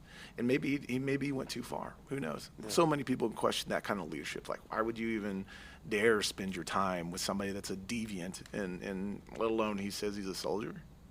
Why does he deserve that? Because he saw that it was a cry for help. You probably needed it. That's a good leader. I feel like that's a good one.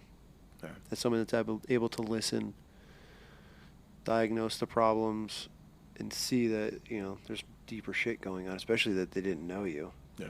So they had not a clean slate, but to build that picture. Then obviously the wife, you're filling them in on it. Mm-hmm. I feel like that's a great leader, because he could have just articled you out and kicked you out, and you'd either be a bum or kill yourself or become an alcoholic or whatever. I mean, the options were not in your favor if they would have just kicked you out. Yeah. So he did the right thing. No, I think he did. Right. He gave me a option to be better, and then also show me what that means. Yeah. I became more integrated with the company. I lost everything, even though I was a sergeant at the time. I didn't have leadership. I wasn't able to be in a leadership position. I just had to stand in the background, which is fair. Yeah. Like, that's more than ever. I was thinking I was going to work in the crab boats out in Alaska at that point. For real. You're already planning your exit. Oh, yeah. I was like, okay. And again, that comes back to that whole, 16-year-old me got to plan that exit strategy and, when's the next Greyhound bus ticket that I need to take? Oh, shit. Because I understand. So you're rooted right back to your A lot of that childhood days, huh? Yeah. That's fascinating. So you didn't lose rank. They didn't take your pay. They just kind of demoted you as far as leadership position. So Yeah. I take that all day. Yeah. I would just shut up and been like, Roger that.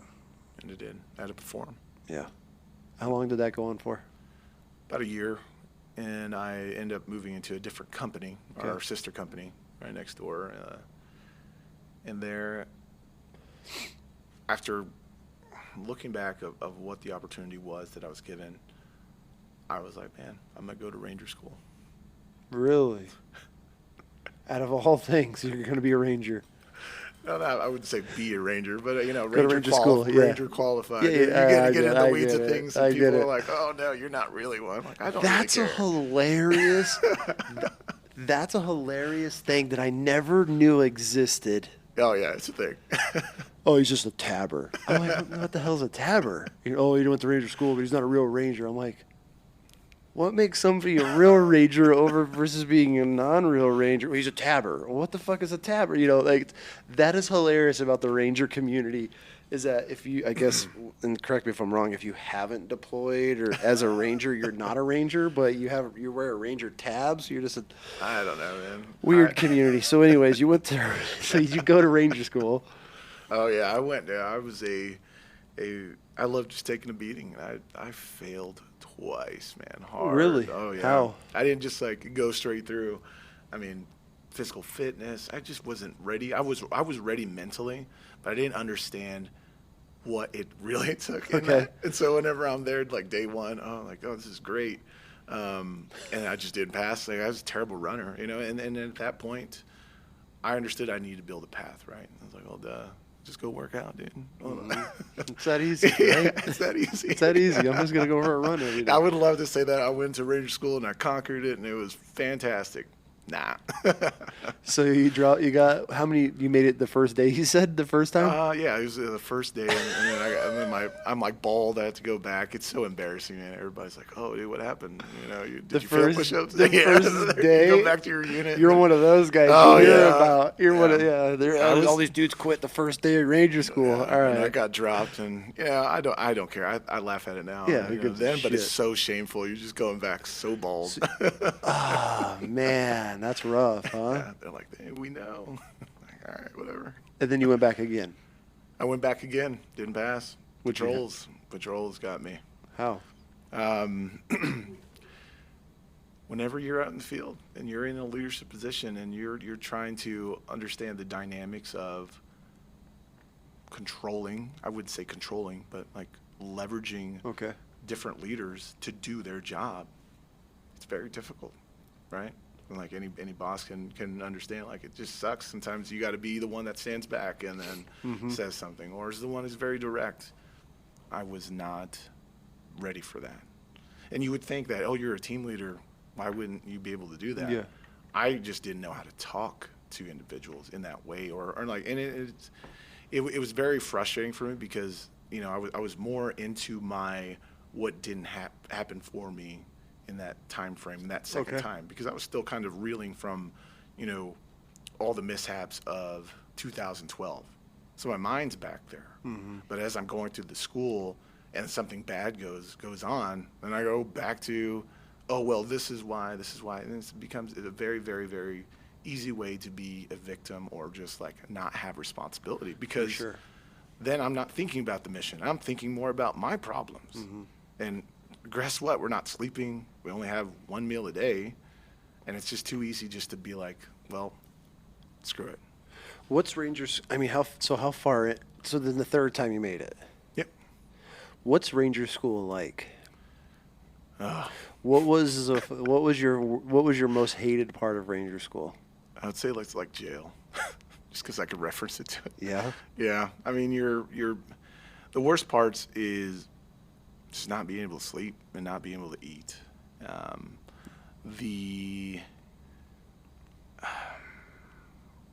When you're trying to have a conversation with individuals and you just have to, you just got to be like, yeah, you're right. You want to ride this wave, brother? Let's go. Right. And without, and it's such that kind of political play on things, you have to understand where you fall in place. Okay. What are your skills as, a negotiator in a sense? Okay. Because everybody can perform there. They're not there voluntarily because they, just suck. Yeah. Right? They're there and they can physically handle it, but it's this dynamic of me and you talking together to accomplish one thing. That part, that's where it gets super, super difficult. And you're dealing with a bunch of alpha dudes. Everybody. I can see that being rough. Yeah. What was your favorite part about Ranger School? Oh, probably the sky. The sky? the view. Yeah. Whenever I was able to lay on my back. Yeah. Hey, it's the simple things. I'll tell you, I never took that for granted when I was able to lay on my back and be like, damn, this sucks. It's that rough, huh? Yes and no. It could be physically rough because you're going to I guess I should say 2 different types of terrain. Okay. You're going out in the swamps of Florida to, you're out there in the Appalachian Mountains. You're like I said, you only eat once a day, while you're out there in the field. Yeah. Right. And that meal can maybe consist of possibly over 2,000 calories. If you're lucky. If you're lucky, right? Depending on the MRE. I mean, you get to know which MRE is the most fulfilling one. 100%. You know what batch number on the box has each one? Oh, you learn that shit real quick. Oh yeah. As we're, you're figuring out how to then conversate with other individuals to understand your own leadership at that time. Then you're also carrying a pack that is just egregious. Sometimes, and I would love to say they were all 35 pounds, man, but have you ever carried something just your sleeping sack wet? Oh, for and sure. then, obviously that may be 15. Then it becomes 25. And then your weapon, whatever it is, because everybody has these transitions of equipment, and then it just can move from 65 to 95 real quick, and you're like, there's no way. But I'm telling you, there is a way. Sure, especially if everything's wet. You can double it, the weight of everything. Yeah. Yeah, that's rough. Yeah. But you understand that, though. Oh, yeah, very quick. I mean, even in the most basic things that you're carrying, it's like God damn, what's in here? Yeah. How much farther do we have? Yeah, it's just my boots and like 2 uniforms. What the heck? Like, this sucks. Yeah. Oh, I get it for sure. So after Ranger school, I mean, now you're a Ranger, tabber. Yeah, tabber. You're a tabber. Yeah, that's fine. For all my Ranger buddies, they're gonna. You should have called him a tabber. You're so hilarious. I worked for a Ranger, and this is actually the first time I ever figured out about this. And I had an executive security company, and he was the owner of it that I started it with. And then he would address himself as Ranger, and his last Ranger Steiner. Oh, I'm Ranger Steiner. So I was like, yeah, this guy, my partner, he's a Ranger. He's old, Vietnam guy. And then I hired a Ranger, and they're like, this motherfucker's a tabber. He's not a real Ranger. I'm like, what do you mean he's not a real? And so that's where that came from. And then he had donated so much to the Ranger battalions or the Ranger Foundation or some. They gave him an honorary, and it was an honorary tab. Nice. It wasn't even though he didn't even go through fucking Ranger school. Come to find out. So yeah, that's when I got my first taste of the difference between tabbers and Rangers, and I was like, whatever. You all are just a glorified Marine Corps grunt anyway. So. Man. Shots fired. You guys are just grunts with way cooler gear. That's not me. That's what's great about a tabber. You don't have to claim it. No, you're not in regiment, and obviously there's that selection process they go through, and that's a whole nother story. Yeah. Right? And I didn't go through that. I just went to Ranger school. Yeah. So that's where I'm just a tabber. I get it. I don't give a fuck. That's Same. It's the military. Everybody's got to flex over something. So once all that was done, how long were you in until you got out? I ended up becoming an RI. What's an RI? So a Ranger instructor. Okay. And I got out there in Florida. I was out there for 2 years. What were you instructing? Basically swamps. Oh, not swamps. Sorry. It's covert operations, whether it's in the harsher conditions within the swamps, right? Really? Yeah. That sounds miserable. It was miserable. It was very miserable because it's wintertime. And miserable in a fun way because you get to see all these students. Right now, I'm not the one that's bald and skinny and shriveled up. Like now, I'm out there able to help move them along, like herding cats, essentially out there in the swamps of Florida, and you're just teaching them different tactics. I would never say it's sexy SEAL team kind of stuff. Yeah. It's just very basic tactics, and the stories from the swamps, man, are You got any are good so stories? legit. Just because Let me hear your. What is if you could think of one of those moments where you were like, "Oh, that poor son of a bitch!" Like, oh, dude, there's so many. Because I feel like the swamps, even though it's Florida, you have that cold humidity, and that's the shit that cuts to your bones. Yeah. And you can get cold real fast anywhere. Yeah, I mean, there's two instances or two events I remember, and then there's of so many, and the first one I remember, my buddy Muse he's a pilot now. We were walking through swamps. It's 2 a.m. and they don't wear nods or anything, and we're just walking straight through this stuff, and then we get to basically to the end of our movement. And usually all three of us, because there's 3 walkers, and we're talking to each other about, hey, are they good? Like, do you think they can handle this? And obviously they don't hear this dialogue, but we're just talking to each other like, I don't know, they suck. Like, yeah, where you were, I don't know if you ever had that experience. You're like, man, I don't know if they're gonna make it. Like, maybe we just turn white light on and we just get them out there, and then they get them to the objective, because this is pretty terrible. And they're not working well together. What makes it terrible? Just the conditions?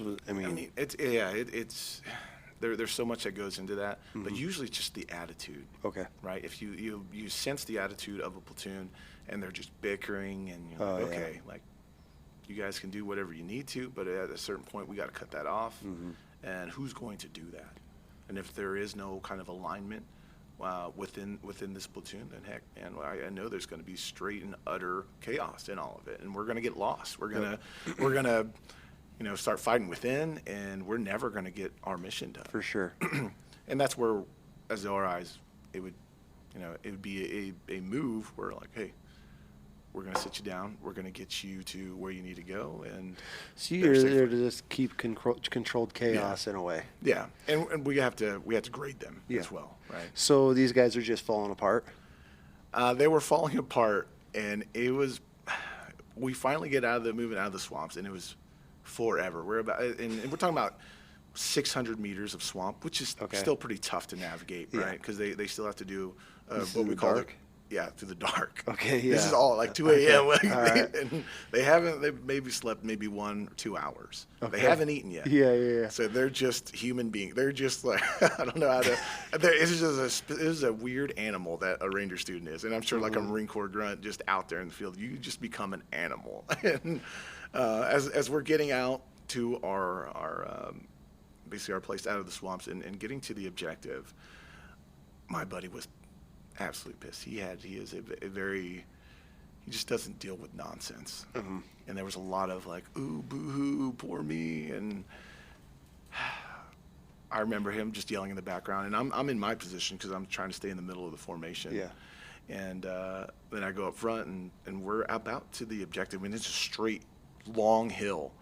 And I'm like, they are going to be sucking to get up this hill to get to the objective. Well, not to the objective alone, but before they do their little security halt. Okay.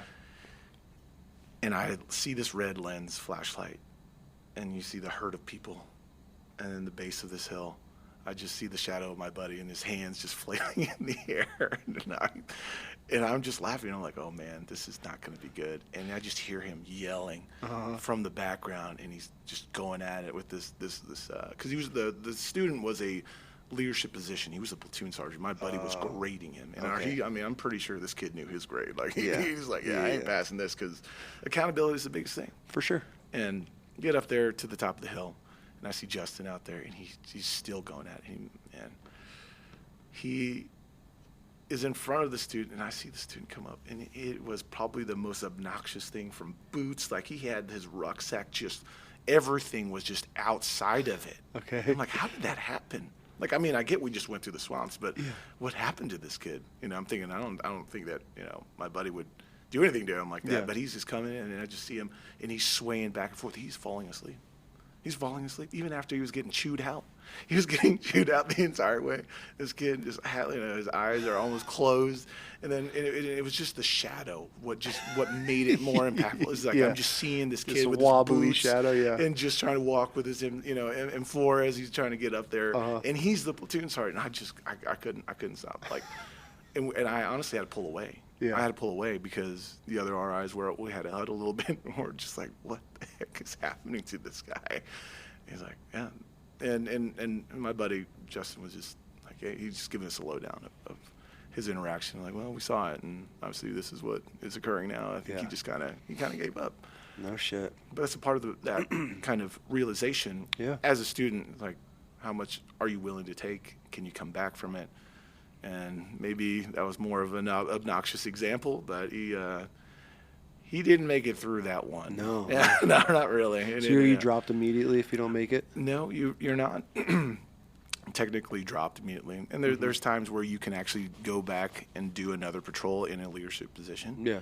Which is great, right? If they have another option to do that, then they're given that. Typically, not all the time. Okay. Yeah. So after you finish that up, is that, I mean, are you close to EAS and out, or are you looking to career it at this point? I mean, I was full career.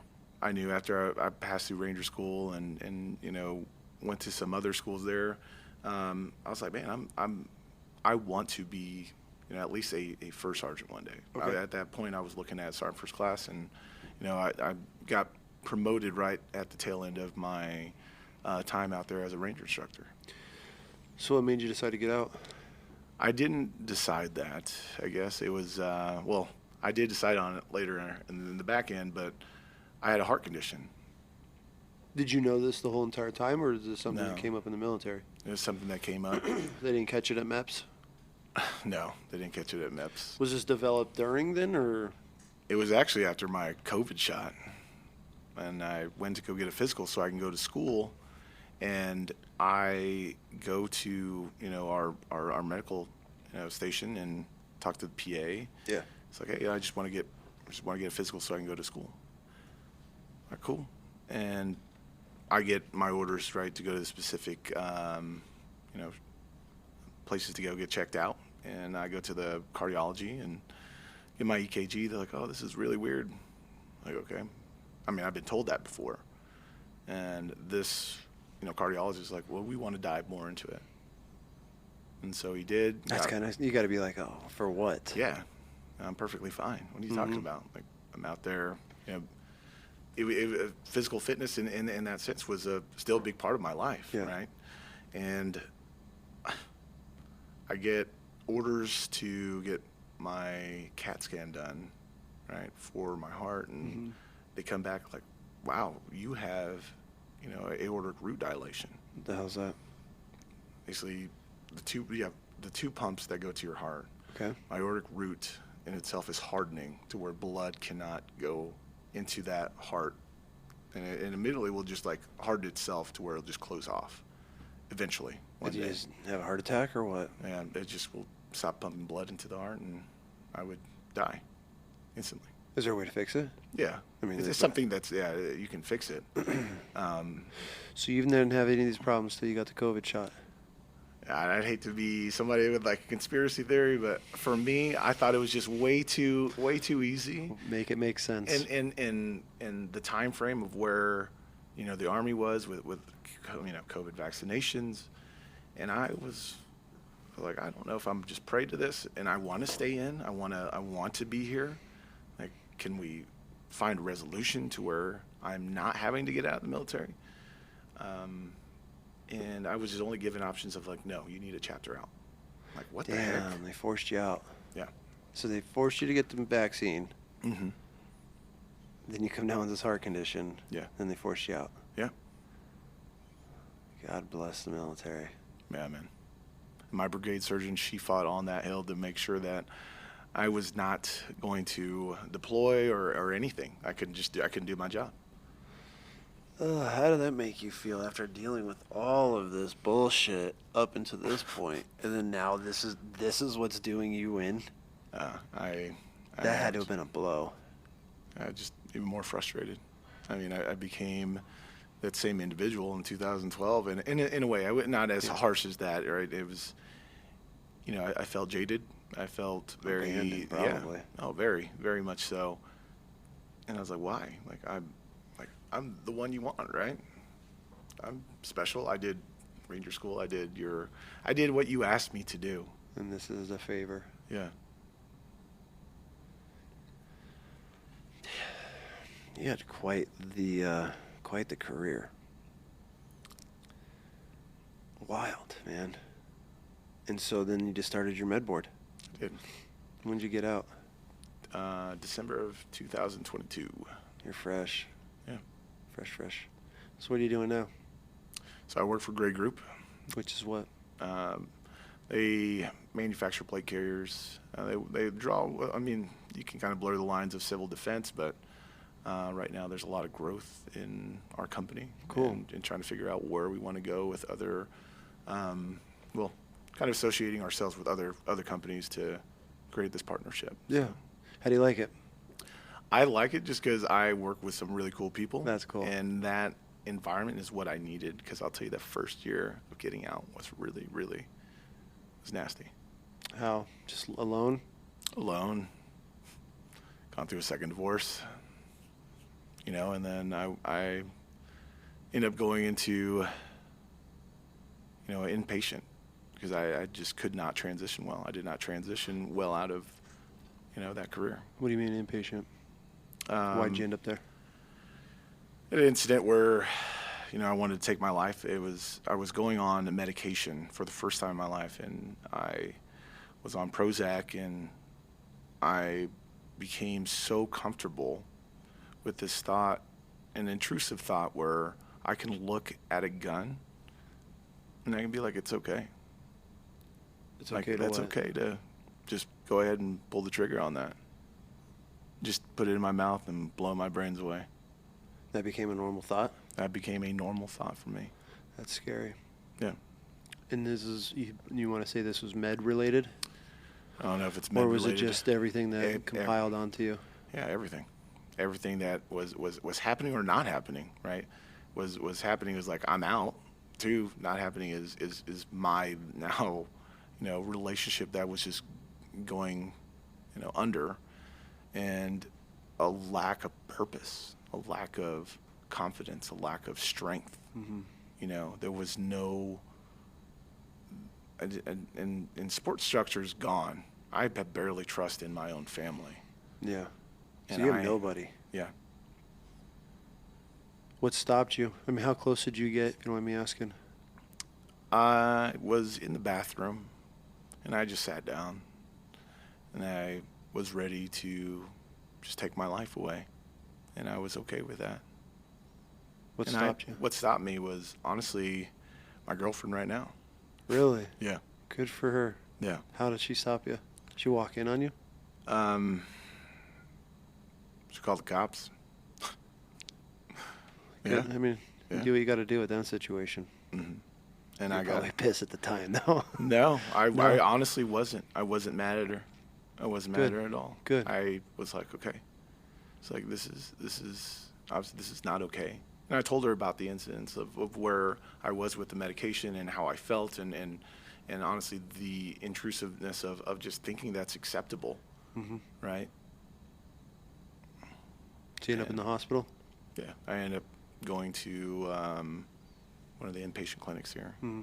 for about a week, and I had to reevaluate my life, right? It's just a whole bunch of roller coaster rides from me. Yeah, for sure. Well, good. Now you're on track. How do you feel now? I feel better. Good. In constant therapy, understanding that it's not, it's not perfect. No part of me is perfect. Mm-hmm. It doesn't have to be. I'm just a regular freaking dude. We all are. And I mean, a pretty tragic background, but I what I don't want to slip away is the fact that I did overcome that, and I still can. Good. Because we're going on a rafting trip. You're gonna meet a bunch of cool dudes. All right on. Yeah. Right on. So let's talk, man. But at least you're open enough to be able to accept like where you were at. Are you still on the meds? I am. Okay. Yeah, I'm still on medication. Did they get you? Did they get it dialed, or did you? I feel, and the only reason I ask is I've worked with guys that have gone through some pretty dark times, and they related a lot of it to the meds, just piling on obviously all of their situations and their demons that they were battling at the time. and then realizing like either the VA or the military didn't have the right dosage or the right meds, and they lived in their own like prison in their own hell for a long time until they figured that out. I mean, I've had a couple buddies that have gone through some pretty dark times and tried to take their lives, and they related to a lot of that to the VA and the meds that they were put on. Yeah. So, but once they got it checked and ended up getting a better doctor that was like, hey, we're going to cut this back and we're going to test low dosages and work up until you find that balance, that really helped them a lot. Mm. Is that something are you going through the VA for all this, or was this all? No, I TRICARE. You know, I'm medically retired out. Okay. Yeah, and so I have those benefits that I use, and nothing about Boise VA. I honestly think they're great. They are, and I've had no issues with them. Where I needed to change that medication was from that instance. You know, I'm accepting something where I'm just like, hey, yeah, my life is not valuable. Yeah. I'm ready to take it. Why not? Yeah. Is that okay? Absolutely not.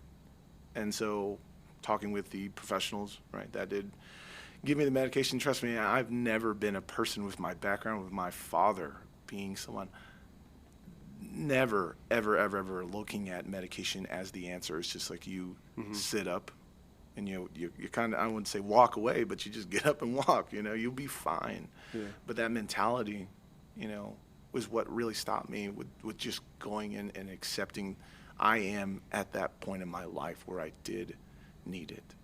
Because if you don't, you only get so far. Yeah. Well, good. So as far as work now you got a good environment. Yeah.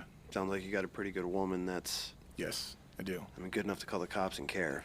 I mean, I know probably at the moment... Yeah, we got to love her now. I mean, yeah, I mean, that's okay. At the moment, what the hell else do you do? Yeah. You know, you're a big-ass dude. It's not like she's going to try to fight you. Yeah.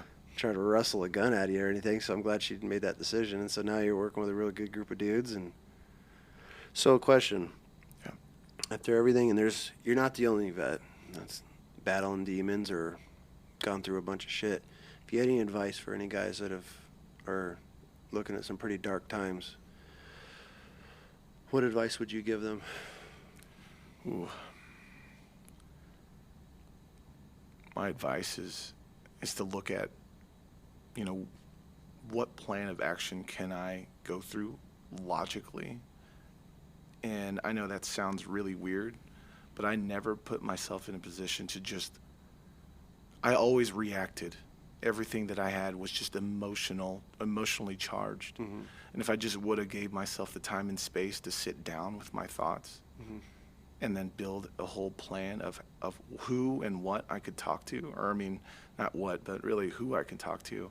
I mean, it's not as simple as that, but that would be my advice, is to and also just give yourself a damn break. Yeah. You're not, look, just because in my story of just all those constant failures, mishaps, whatever you want to call them, they're still going to happen. They're never going to stop. Yep. And just stop hurting yourself in the sense of that you aren't good enough, or in the sense of that, you know, your life isn't going the way you want it to be, because there's nothing at the end. Yeah. Right? Like, I would hope they would get that message, that it's just you can get and overcome a lot of these things, and just by giving yourself a little bit of grace. It's tough, you know. Yeah. As men, especially military guys, we're trained to shut up and bottle everything and continue the mission, but you only go so far. I feel one of the biggest battles for us is getting men to talk.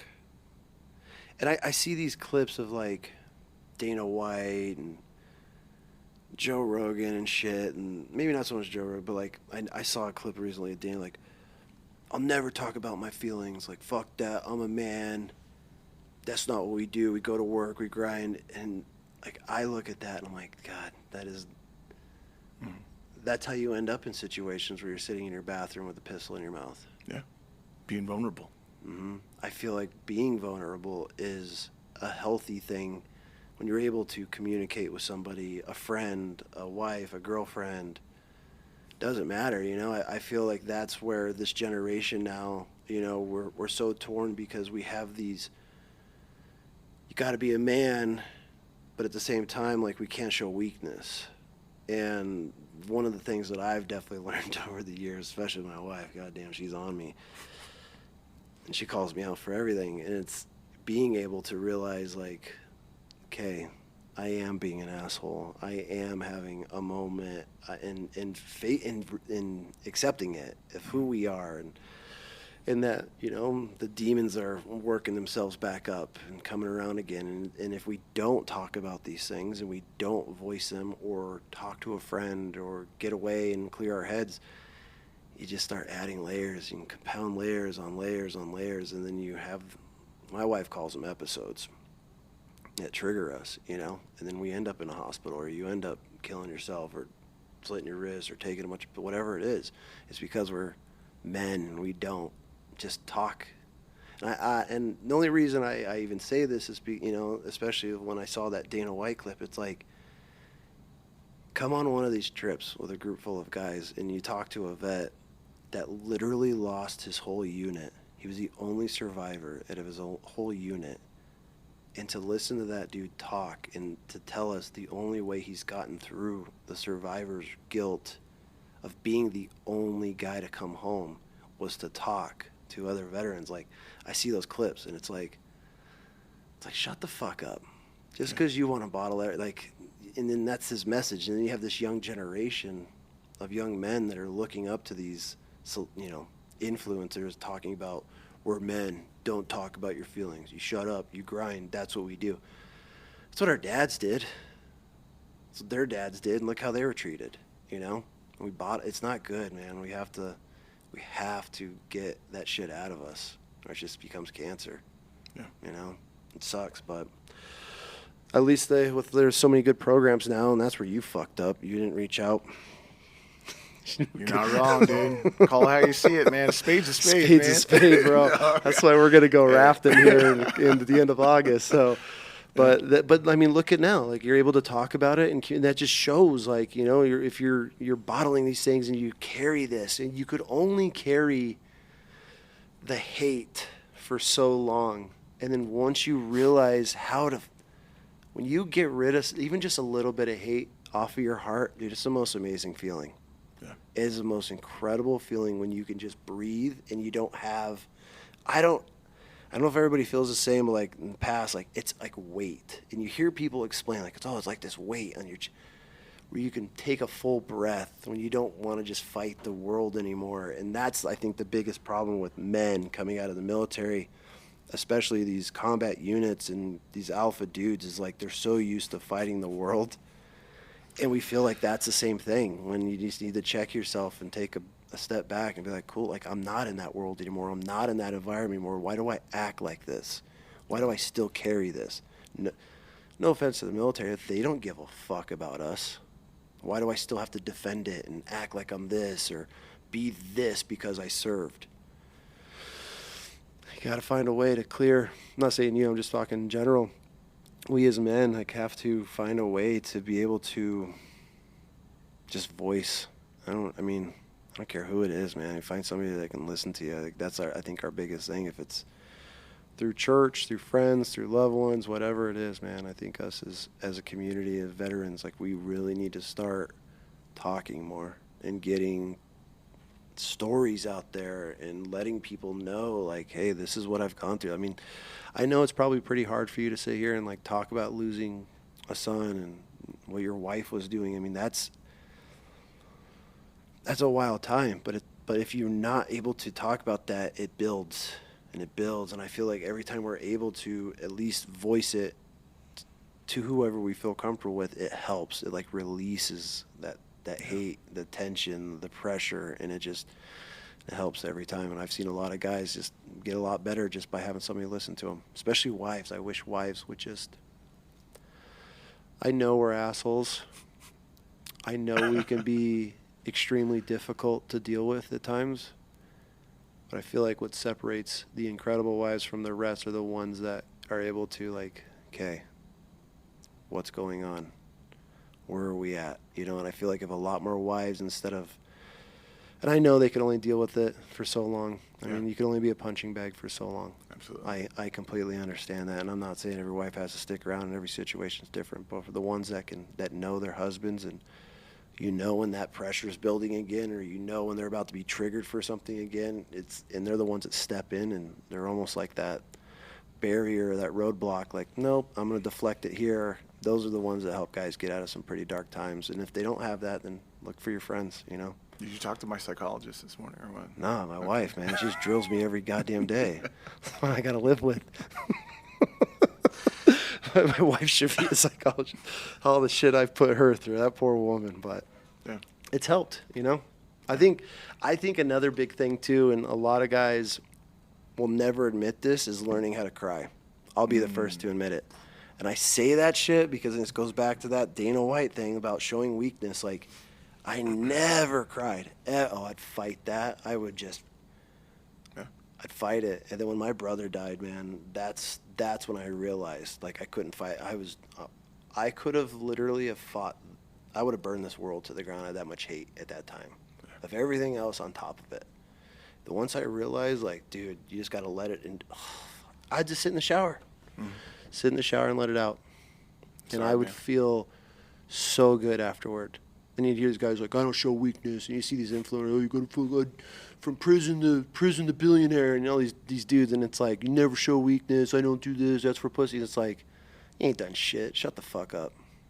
It's like, if you're going to sit here and say it's not healthy, and I don't care how weak it looks, like I'm getting all sweaty talking about it because I know I'm probably going to get roasted, but I don't care, man. It's saved my life, being able to show weakness like that. I'm not saying all the time you got to walk around town and tell the world about it, but it's every time I bottle it, just adds, man, just adds and adds and adds, and then we have to release that somehow. And instead of violence or anger or taking it out on kids or wives or friends and losing relationships, like, you have to find a way to release it. And for me, it was after that was my come to Jesus moment. And it's not a regular thing for me, but I don't fight it anymore. I'm not like, well, I need to have a cry sesh, like I'm not there.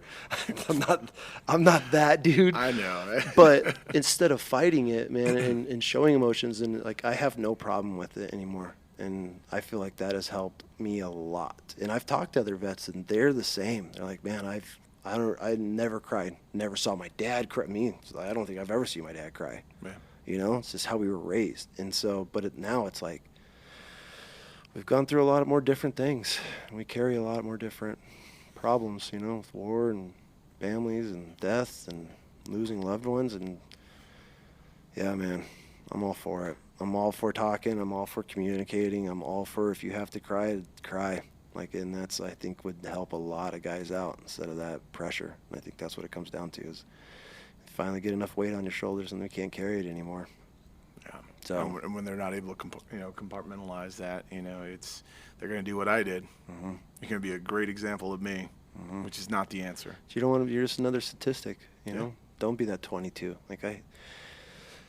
So, oh man, I'm really glad you came on and we got to talk and shoot the shit a little bit and sharing your story. I know there's gonna be a lot of people that can relate to this, because there's a lot of points of this episode that, like, just the chain of command.